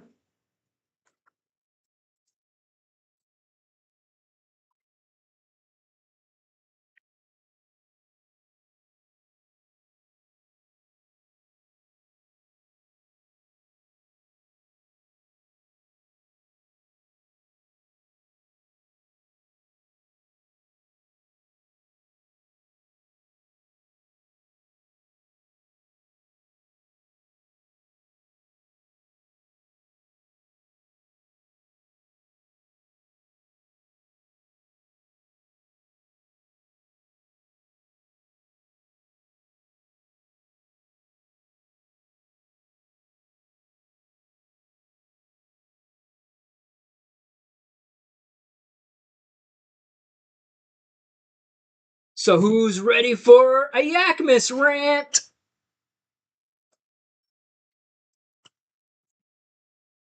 The death of me, high-end gaming, and Yakmas rant. It's Christmas is coming early, folks. Yeah.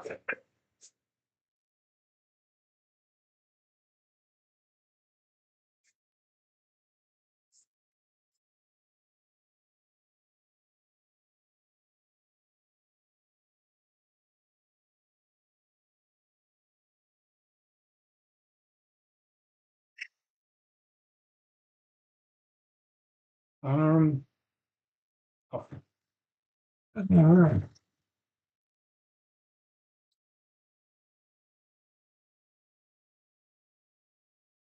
All right. Get it done. All this stupid physical manual labor.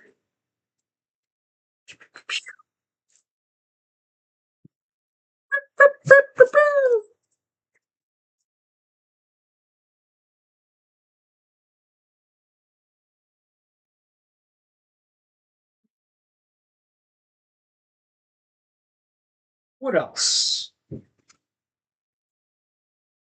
got to be done, Mike. Yeah, you're telling me. Let's see here.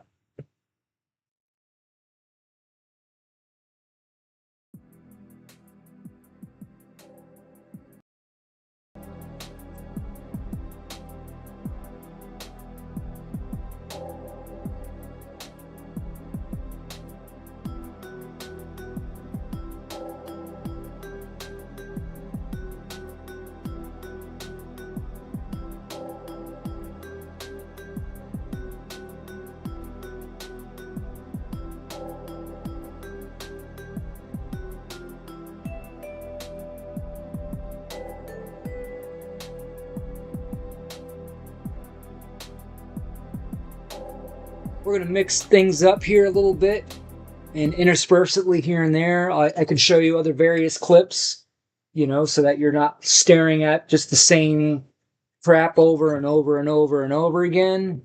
So, and then, so I'm still here. I'm not going anywhere. Just, show some clips here and there just to keep things a little bit somewhat interesting, entertaining, and all that good stuff. So, I'll show you my current Jurassic Park intro, not the new one. We got another one coming soon with that. So, from one of my older videos from 2024. Well, guys, I really hope you enjoyed the video. Am I stupid? Come on. Oh. Where did it go? Oh, wait. Um,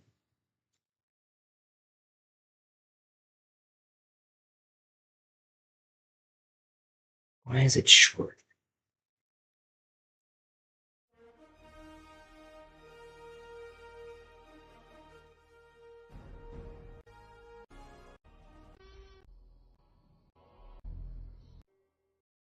Where the heck did it go? Oh, come on. Am I missing something? Oh, never mind.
Greetings, fellow dino lovers, and welcome to Hollywood Toys, the only place where you can live the movies.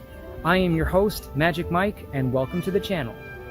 I am broadcasting to you from the beautiful Isla Nublar Island, where I recently just got a new job with InGen Technologies, where I will be assisting in preparing for and opening a brand new theme park with attractions that will blow people out of their minds. Or so I'm told. I wanted to give you a quick preview tour of this amazing place that you will have to see to believe. Welcome to Jurassic Park.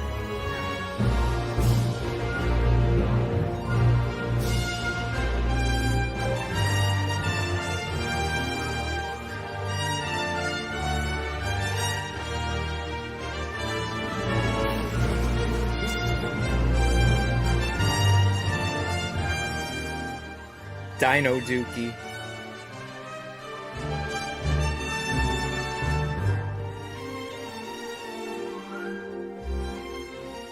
Feeding time.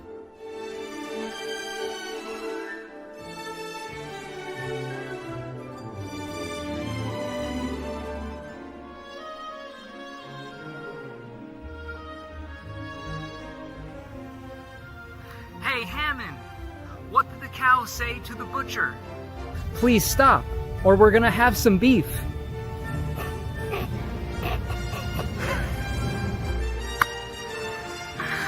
Have some beef!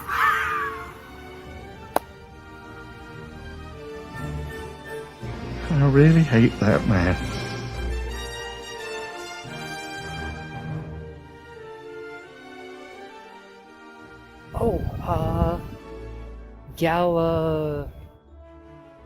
Gallimimer, Galaxy, Galamimi.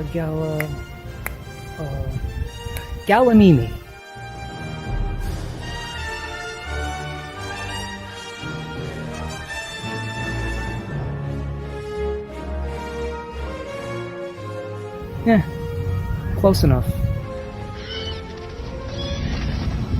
Oh, crap.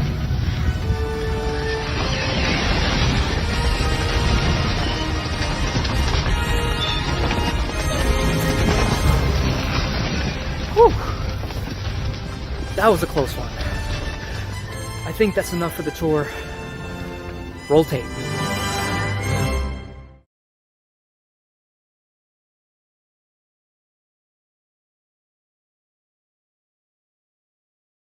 Oh, what do you think? Carrie says this is cool. Thank you very much. Let's see what I also have in my box of goodies here. I could share again. Rob says, how does Mike not work at Universal theme parks? That would be a dream job for sure, especially being so close. But I just have way too much stuff going on here and with the YouTube channel. But who knows? Maybe they'll see me vlogging there one day and give me a contract.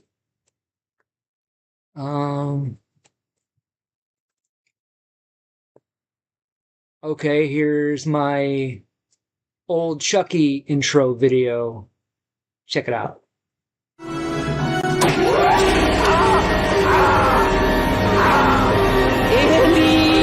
please! That was only playing.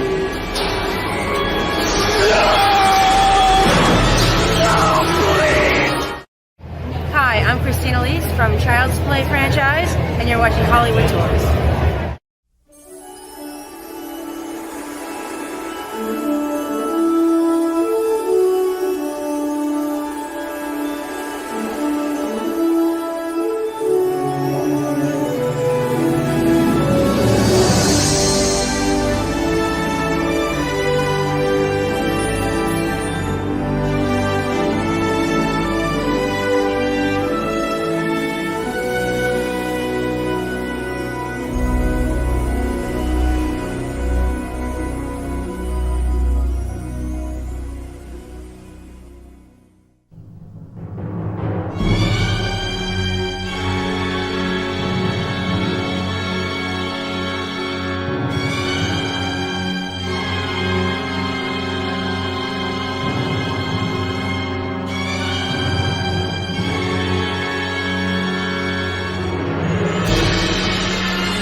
Greetings, Earthlings, and welcome to Hollywood Toys, the only place where you can live the movies.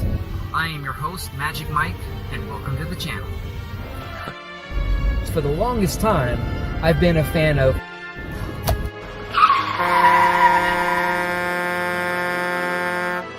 learn how to drive, you That was a close one. I tell you what, let me just make it there in one piece, and then I'll get back with you in a second.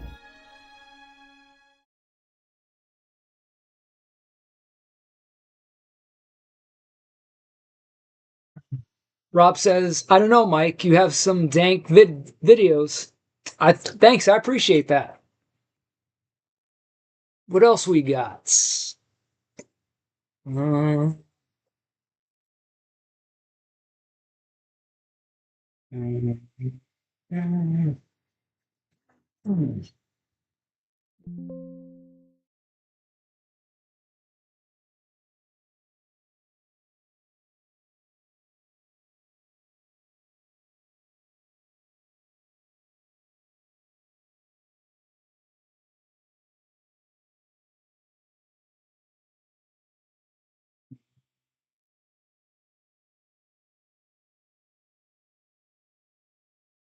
I think that's about it for the older stuff.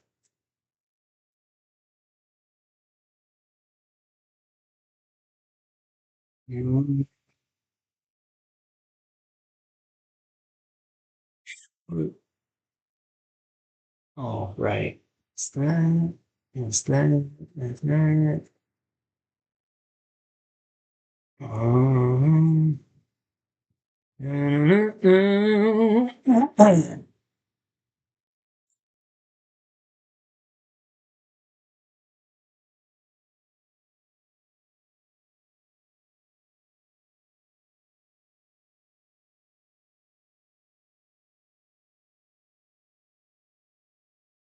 Another quick little one.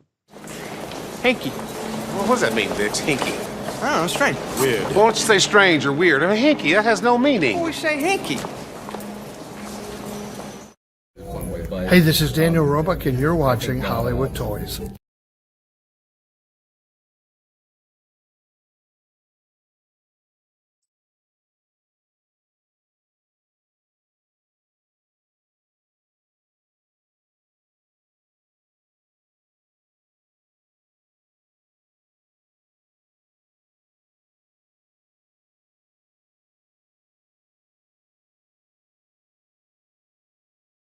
Down to 3 more rolls left. Right? Yeah.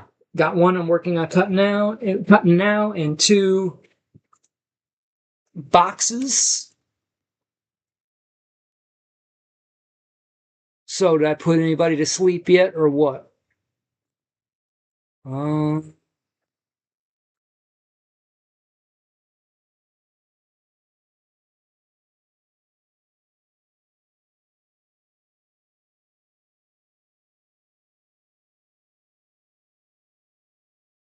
Over there.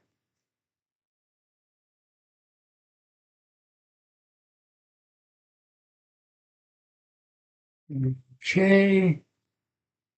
Oops.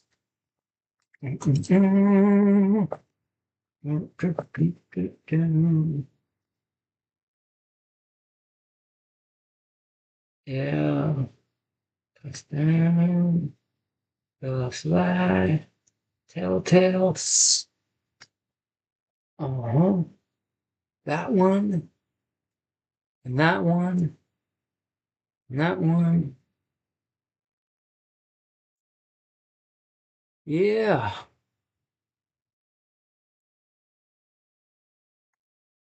And that one. That's about that. Cat.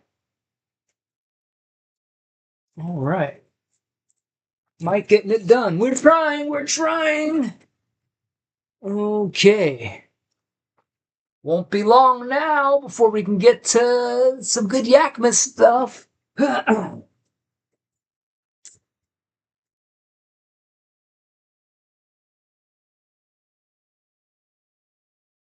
Okay, we'll do a couple more 29s from this roll, and then jump into the 23-inch sheets.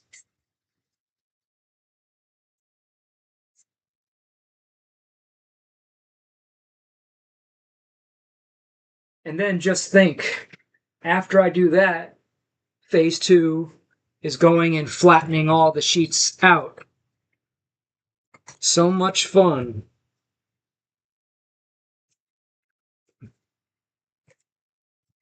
All right, where are we at?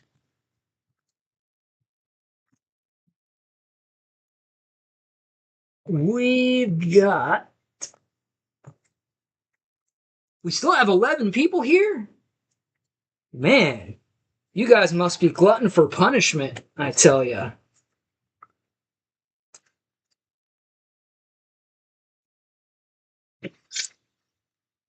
Holy Lord, here we go. Go with the show. Oh, yeah.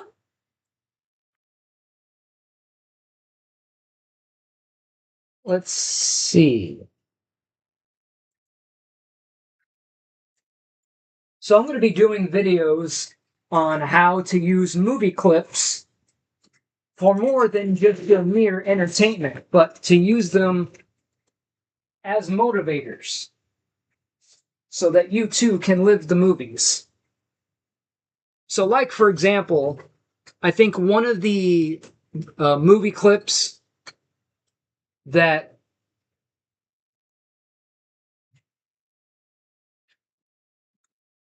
Punk Rock has a question, looks like. Mike, honest question. Have you ever sold your stuff at cons through a vendor stall? Well, before I started the YouTube channel, that was something that I was seriously considering. But now I'm on the opposite side of that equation as I go to conventions to make vlogs and meet celebrities and do stuff and get stuff for the videos. So I wouldn't be able to do both. But, so in a way, I'm kind of piggybacking off of those conventions that I will eventually, but not directly, but make money as a result of those videos from more viewers and more subscribers that come and watch the video and subscribe to the channel that will then, also funnel into my store and, buy items from me that way. But I have figured out a way of selling items at a convention without having to, pay for a table or anything like that. And that would be loading up, let's say, my backpack with all of my small items that I could fit in the backpack. So anyone at the convention, that either knows me or knows of me or is wants to buy from me on the spot while I'm there, I could have my mobile mini store in my backpack, so you could get your Chucky or Terminator employee ID replicas, Jurassic Park, and things like that. And then even beyond that, I thought I could also load larger items that I couldn't fit in the backpack in the trunk of my car. So, like, after the event, or if someone wants to come out with me to the parking lot and be like, here's the rest of the items that you could buy for me, and just sell items out of my trunk. Oh, I see. That's cool. Because eventually I want to make some pretty cool cosplays from my favorite movies. So I want to make the Play Pals employee worker jumpsuit with the ID tag and the patch as an example, and bring with me a Chucky good guy doll replica, for photo opportunities. Something that more people would more likely go up to me, oh, look, it's Chucky, and automatically, get people to engage with me who are probably Chucky fans, which will lead to, oh, so you're a fan of Chucky. I happen to have, and I have my backpack, some pretty cool Chucky items that I offer. I could have my batteries in there, my Chucky batteries, my other little, things that, and, kind of. Joey says, get the Spirit Halloween Chucky doll. No. That is the worst looking Chucky doll replica I've ever seen. I will never get that piece of crap. You couldn't pay me to have it. Like, and again, you get what you pay for. It seems like to get a even somewhat close to looking screen accurate version of any Chucky doll, you're going to be paying at least $400 up, even all the way up to $1,000. So I'd rather have the good stuff. But again, whatever money I wind up spending on one will be an investment because, again, it can become what? Another video vlog, an unboxing of, let's say, the doll. And any unboxing videos like that I've seen get thousands of views. So, and again, be able to advertise within that video. So, you like this Chucky doll unboxing video? Check out these cool Chucky items you can get for me right now. And then, show the items, display the doll with the various props and things like that. Rob says Mike is a man with standards. Yeah, I'm super, super, super picky when it comes to a lot of things, but especially movie props and replicas and things like that. So I pour that insanity to all my items. I don't care if it'll take me 4 weeks just to create one print file, to make a screen accurate looking item. But whatever amount of time I put into it, I can enjoy years of offering that high quality item and well more than make the money back in time and energy I put into making that one item. Instead of just being lazy and finding the first image I see in Google Images of a low quality, high pixelated image and just use that. And there are sellers out there that take the easy way out and do that. But then guess what? They sell on eBay and they have feedback of like 80%, 85%, with a lot of comments saying, yeah, the quality wasn't good, it looked blurry, pixelated. Like, I don't want any of that. Punk Rock says, no double standards here. That's right.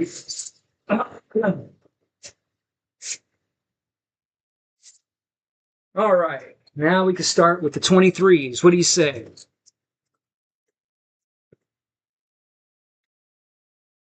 And then the question is, what version of the doll to get?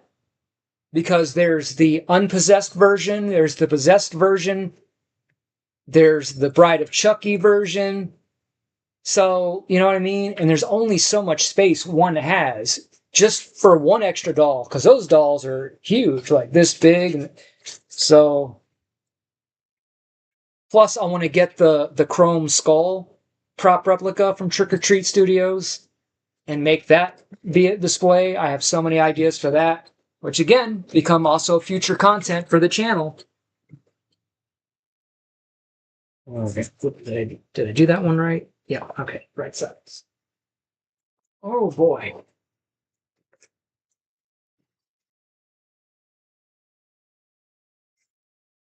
All right, getting down to the wire here with 3 rolls left, including this one, folks.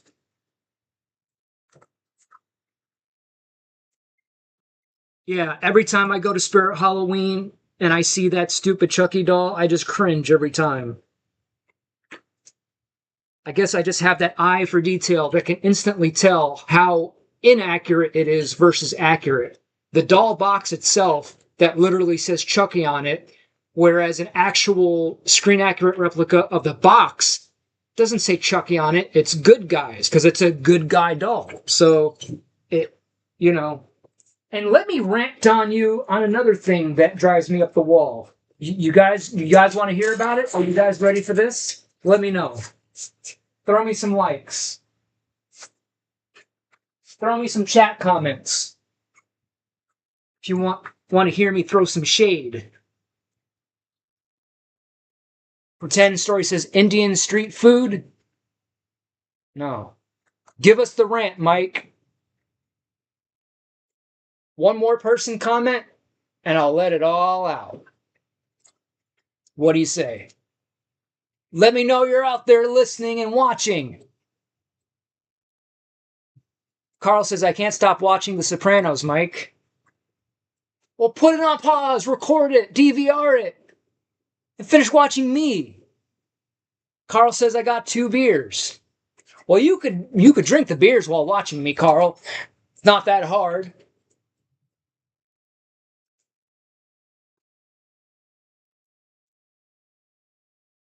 Who wants... Oh, I'm sorry. All right, I'll let it go this one time, Carl. That's it.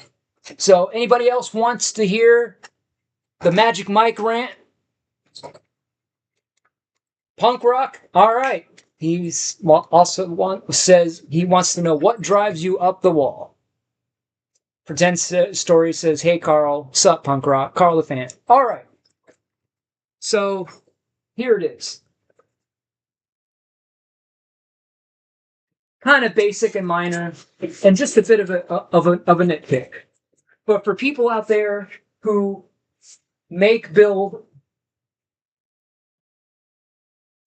that make, build, or buy a screen accurate version of the DeLorean time machine replica, costing tens of thousands of dollars, up to $100,000, depending, up to $150,000 for a replica of one of the most iconic movie cars of all time. I think most people know that. Even people that aren't even familiar with Back to the Future knows what a DeLorean time machine is, probably, right?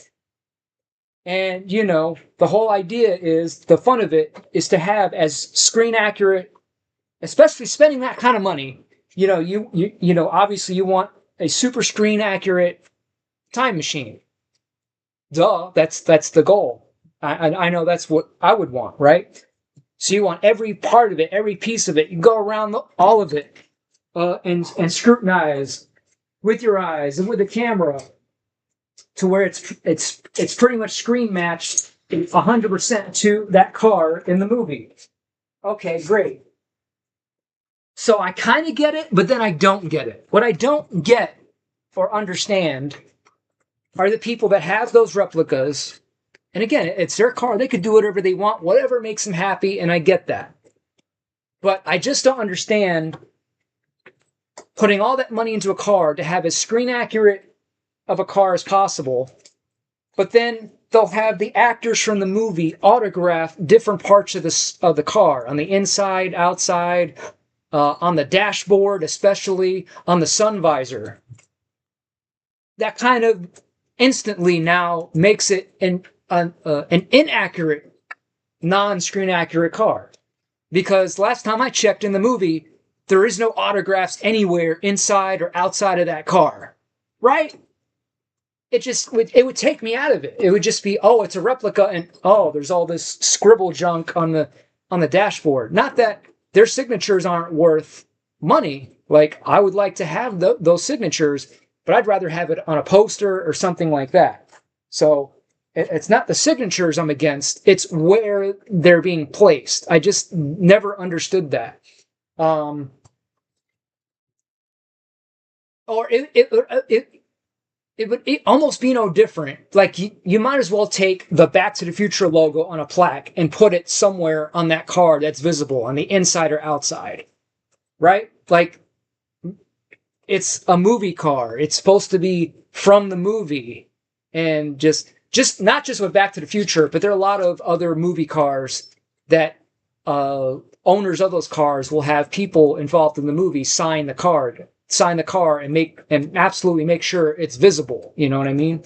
So I would say maybe the only exception to that would be, if, let's say, you would at least put it on the sun visor where you could flip it up and hide it, so you could have the screen accurate version where you could sit in the car and have no signature, but then be like, hey, watch this, and then bring down the sun visor, look who signed it. That would be acceptable, but not on the friggin' car dash, or on the car seat, or on the side, or whatever.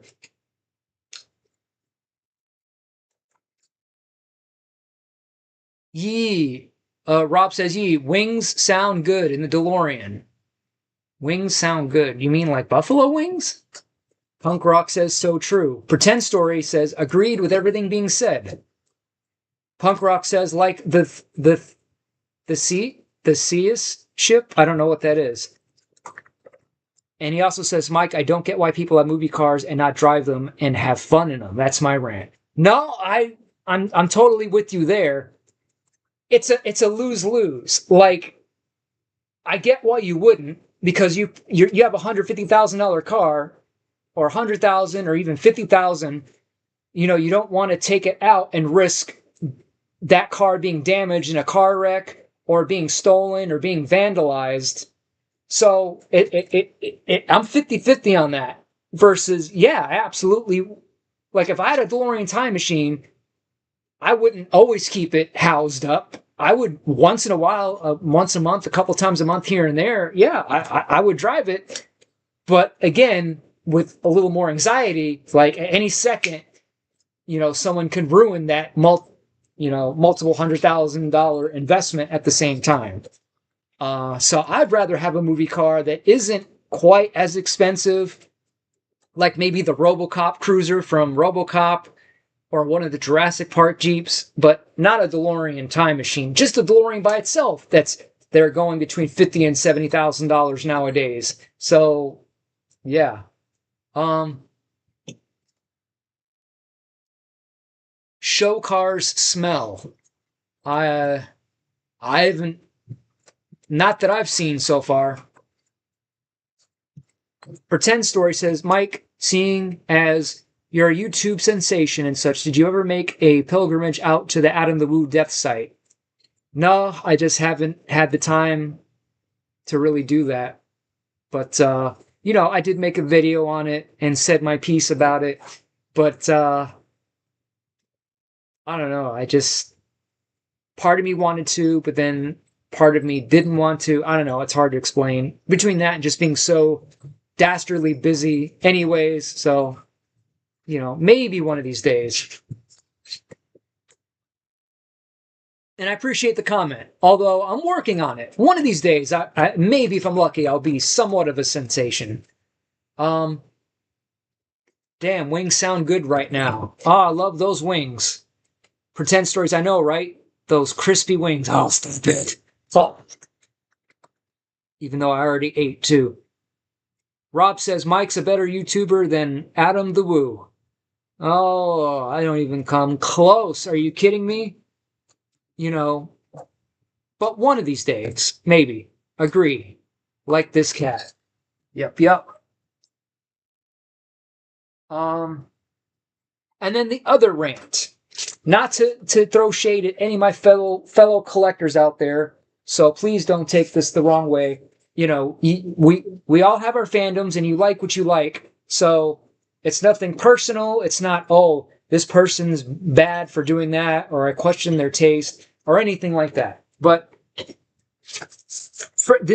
I can only put it as, this is just not me, or what I would like to do, right? But the whole point of any kind of collection, a collection of Hot Wheels, cars, models, movie props, costumes, hats, shoes, toys, action figures, etc.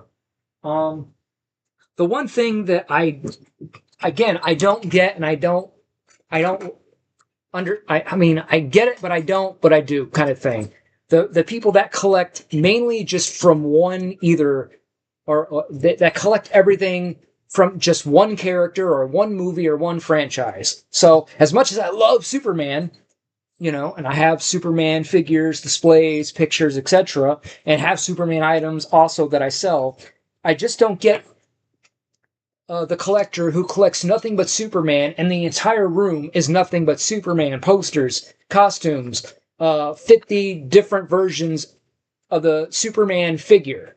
Like, it's just so boring, not boring, like... It's just so redundant and repetitive. It's just the same thing over and over and over and over. You know what I'm saying? Like, I like to have variety, even in the figures that I collect. I have, and Transformers makes that easy because there's tons of different characters from just Transformers alone. So you could have an entire collection or room of Transformers, but at least have different figures and different characters, right?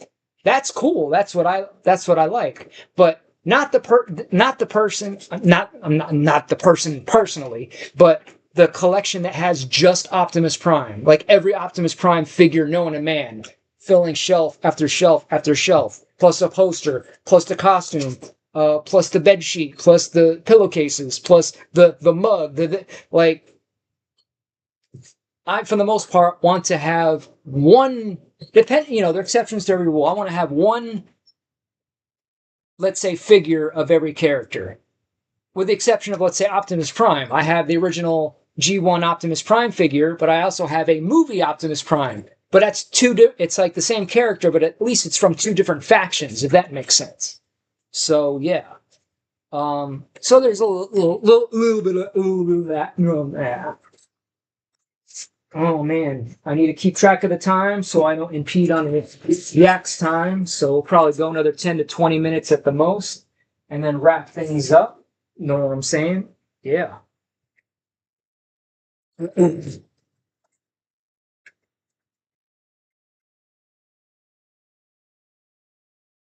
Or the Batman collector, that literally the whole room is Batman. Batman bed sheets, Batman posters, Batman costumes, Batman figures, Batman toys, Batman everywhere you look. It's just like sometimes less is more, and too much is sometimes just too much.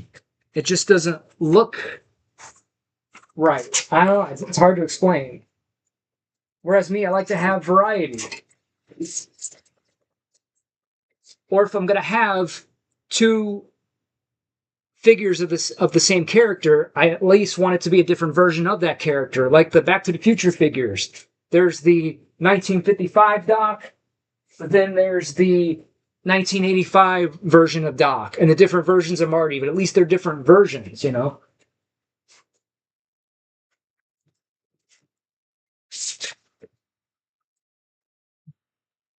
That too. Mike also isn't dead. Thank goodness. Dude's looking like a ninja with that karate belt. You're not talking about me. This is a back brace, not a karate belt. Way too thick to be a karate belt. Mike has one live stream over Adam the Woo. That's why he's better.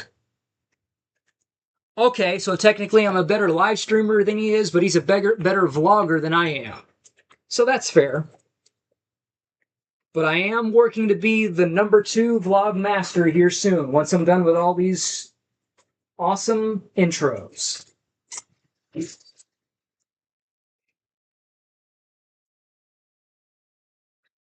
And thanks for you guys for helping to make it happen and giving me a reason and motivation to do any kind of live to begin with.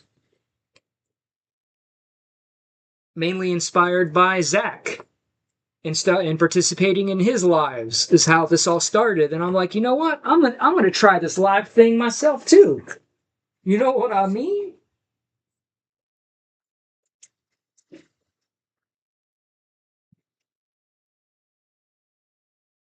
Yeah. Shout outs to Living Mike. Yeah. Punk Rock says Mike the Living. Carl the Fan says the beer tastes good tonight, y'all. Woo! Yeah. And Rob with the #1 crown. Publix paper tower theft vlog. Maybe. Pretend Story says, dude, you're confusing the hell out of me. Do you have a bad back or do you just wear it for fun? No, I told you. I don't really have a bad back. I just wear it so that my back doesn't get sore from doing all this work, the constant getting up, sitting down, getting up, sitting down. But other than that, if it wasn't for doing that, I wouldn't be wearing the back brace just for the heck of it, for sure, you know? It's just the... okay. Oh, that makes more sense. Thanks. I'm always here to help and to answer any of your questions.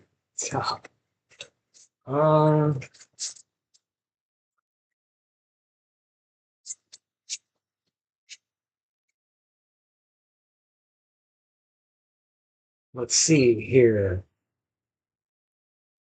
2 more rolls. We just may finish at least the cutting part just in time for Yakko Wacko.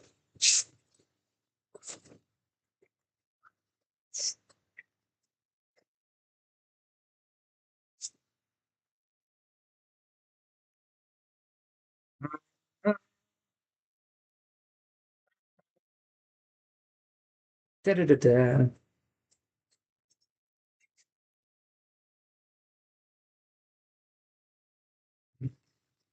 Rob, still number one crown, says, damn, those are and ones. Mike is a treacherous individual.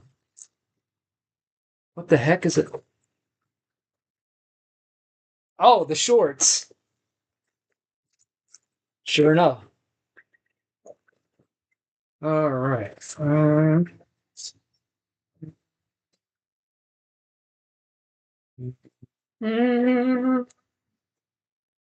Okay. San Andreas Mike is real. Well, you guys helps me keeps it reals, y'alls.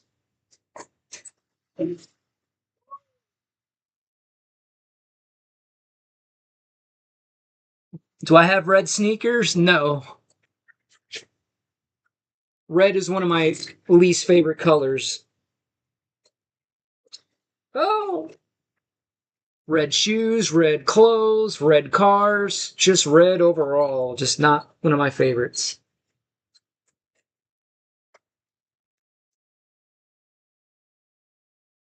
Oh, good.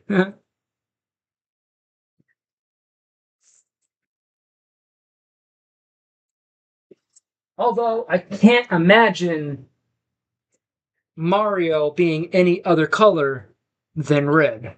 Boop, boop, boop, boop, boop, boop, boop. Oh, get that leaf, Mario. Get on, get it, get it, get it. Doop, doop, doop, doop, doop, doop. Oh, the raccoon.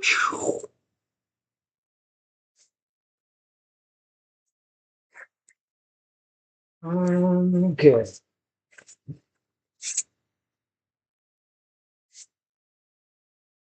Oh my goodness. At least I only have to worry about doing this, I would say about once a month or so. So not too bad. And I'm running low on cardboard shipping tubes. So pretty soon we'll be doing a cardboard shipping tube stream once I order more of those, and I order 100 at a time. About once a month or so, sometimes less. I have some more batteries that I need to make yet. So that will be another future stream again.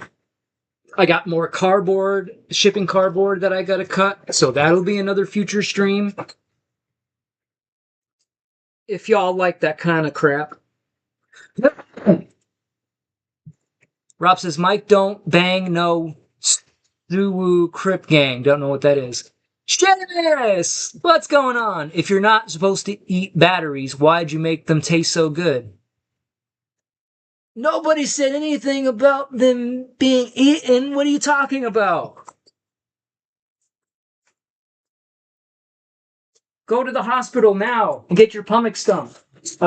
Pump.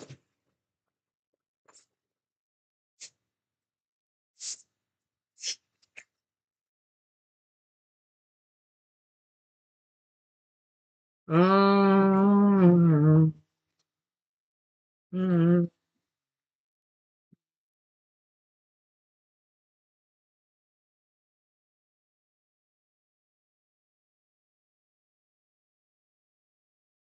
Any other crazy suggestions? I don't know. Um,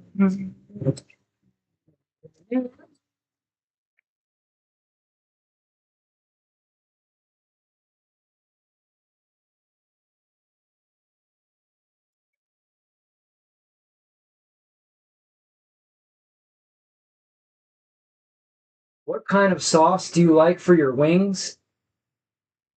Blue cheese, of course.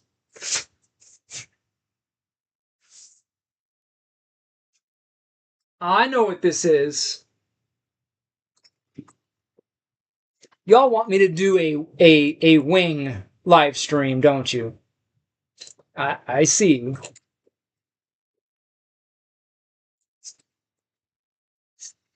Just might have to appease the fans. It has been quite a while since I've had some nice, crispy, juicy buffalo wings with the blue cheese sauce.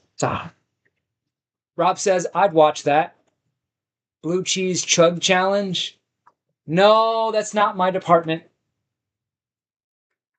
Although, I don't know. I might come up with a list, but no guarantees. Remember, I'm trying to lose weight, so I can't be doing any challenges that involves ingesting stuff.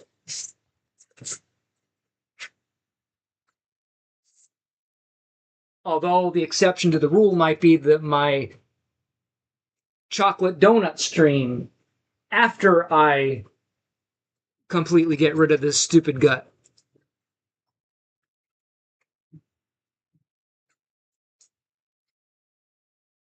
But I'll say up front, I'm going to cheat my ass off.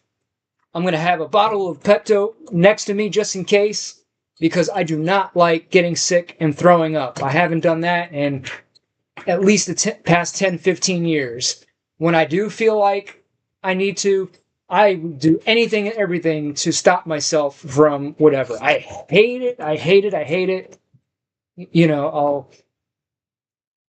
I go to the freezer and open up the door when I get a nauseous attack, and that kind of helps bring it down, along with, you know, breathing. I just, the anxiety of just the thought of doing that, I just can't. It's so horrible. It's gross. It hurts. It's just, ugh.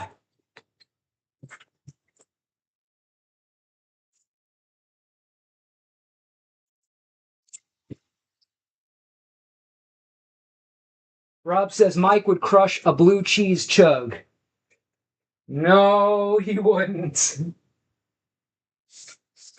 Yeah, I'm just too much of a sissy when it comes to doing anything that could potentially make me feel sick. I avoid that at all costs.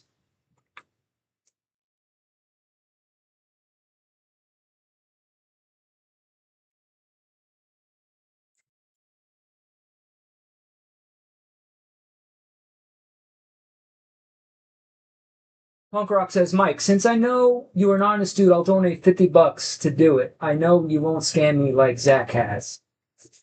Oh, come on now. He didn't scam you. But,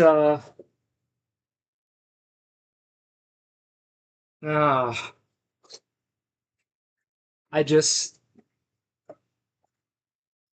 yeah, not the blue cheese.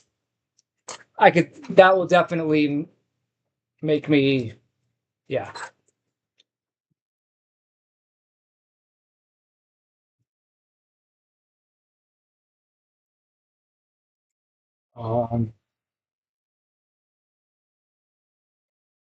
Now there are lots that I would be willing to do more than that. I would say, like, out of my list of 3 or 4 things that we'll never do, there's another 100 or so that I would be willing to do, if that makes sense. Okay, gotcha. Rob, we ain't ever gonna get the 100 nuggets? I love me some nuggets. I get full just after like 10 or 15. I probably wouldn't even be able to make it to 30, let alone 100. That's just insane. Oh, man.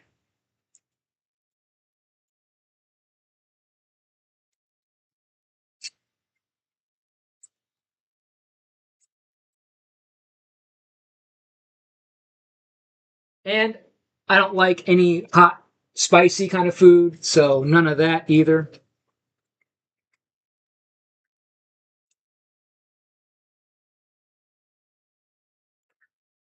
He will. Come on. What?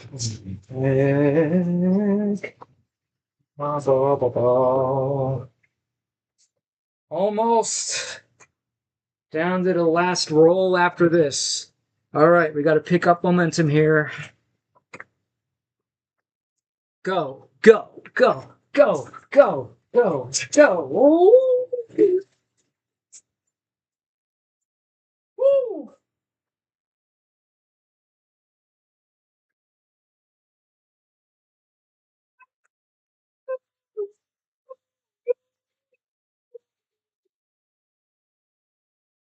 Oh, man.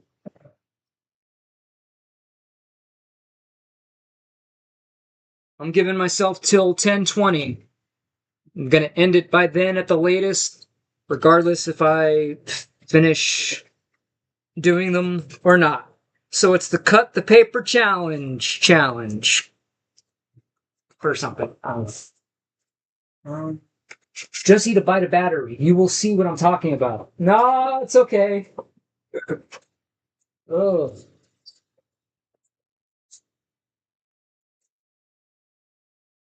I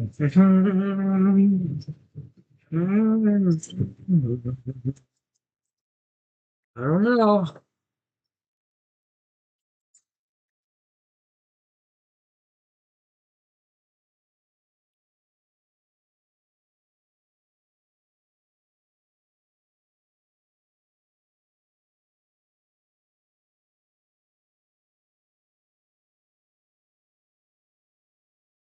Yeah.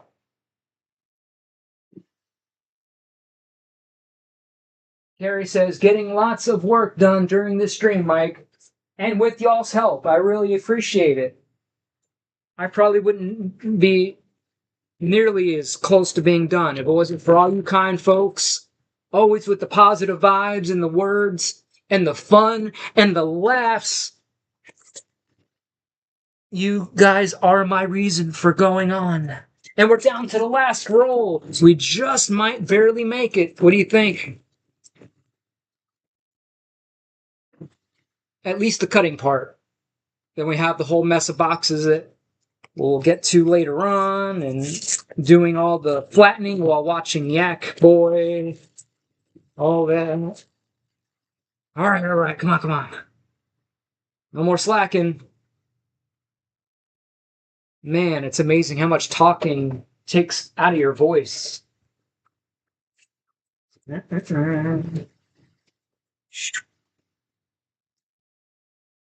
Okay.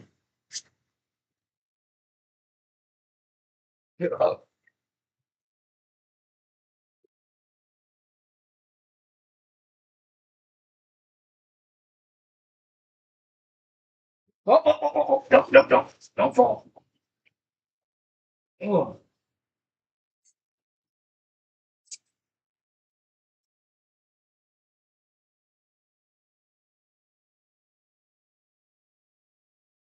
Yeah. All right. Get this going.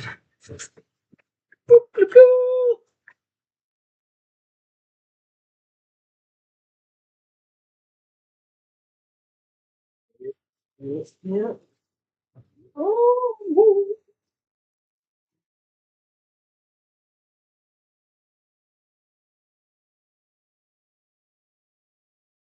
Okay, 10 minutes. We may or may not make it. Yep.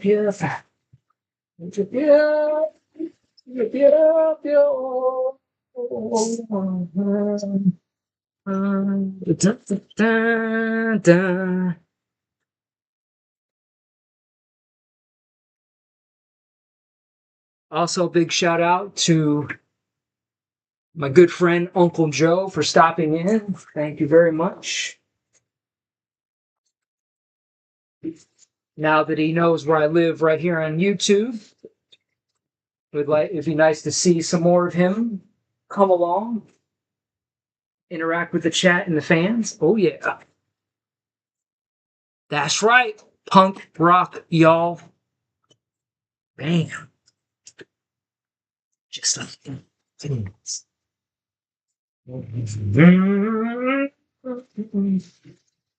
Oh yeah. Get it, boy. Come on. You can do it. Get it.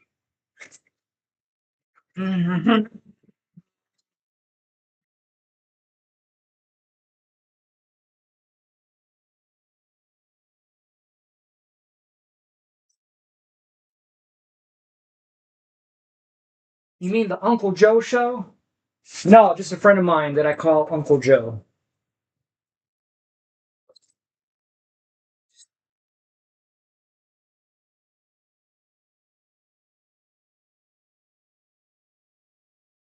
All right, we're getting there. Come on. Go, go, go. Magic boy, go. Huh? This seemed longer than.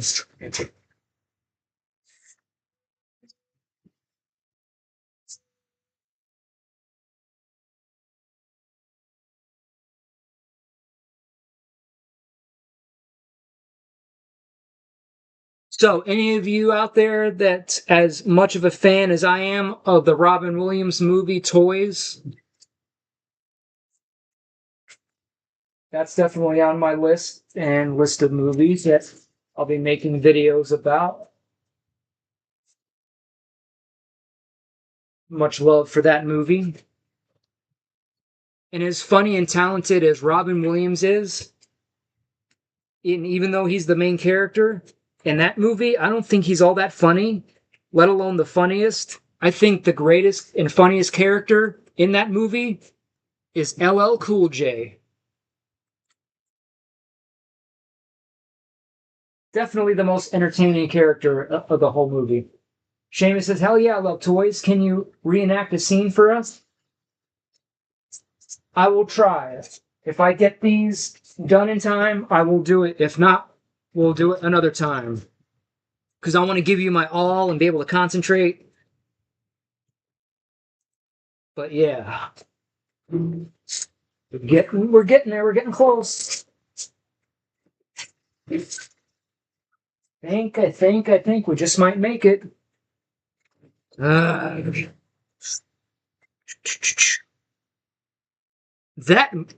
practical movie set, though, in that movie, who would not want to visit that place?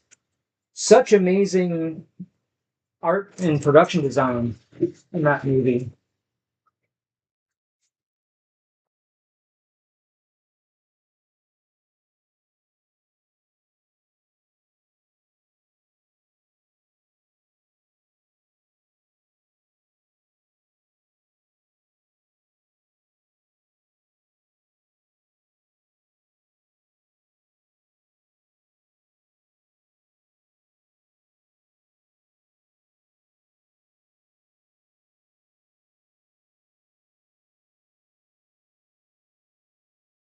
Okay.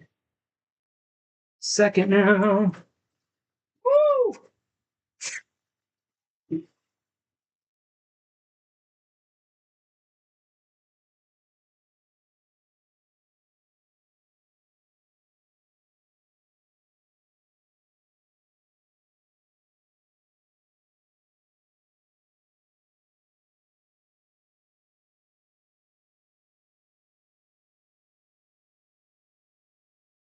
Think we're gonna make it.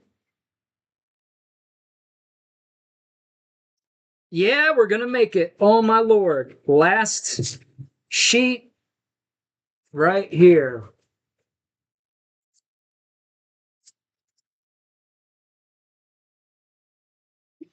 All right, we did it, folks. We did it. Oh yeah.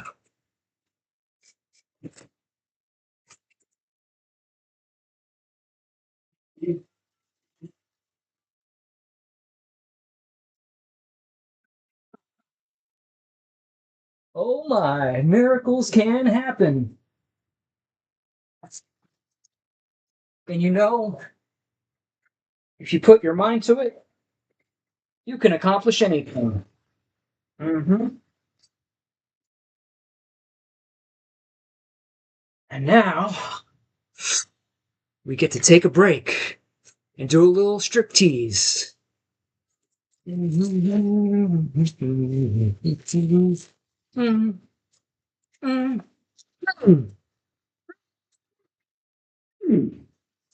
Oh yeah. Oh, phew. All right, folks. So this one is for Barrel Seamus. He wants me to quote a movie from one of my favorite parts, and is me. So, happy worker. So the scene that I relate to because I feel the exact same way. So I just fell to the floor, when I saw this. So, so here we go. I can't even eat. The food keeps touching. I'm a military man. I want a military plate. I want a military meal. I want the string beans to be quarantined. I want a little fortress around my mashed potatoes so that the meatloaf don't invade the mashed potatoes and cause mixing in my plate. I hate it when food touches. You understand that? And don't let your food touch either, please. So yeah, I hate it when my food touches too. So one of the greatest, most favorite scenes out of that whole movie. Love it to death. Would love to meet LL Cool J. And even if I did, I doubt I would even be able to have the time to be able to quote that line to him.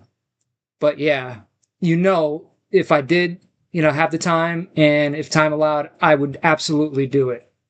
And that would make an amazing clip, for the channel. So yeah.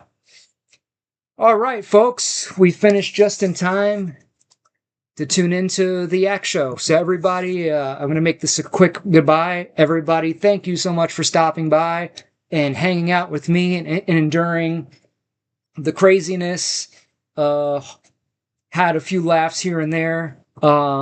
So I really hope you enjoyed this live stream, and if you did, then please consider subscribing to the channel for more videos and more lives like this one, and leave me some comments.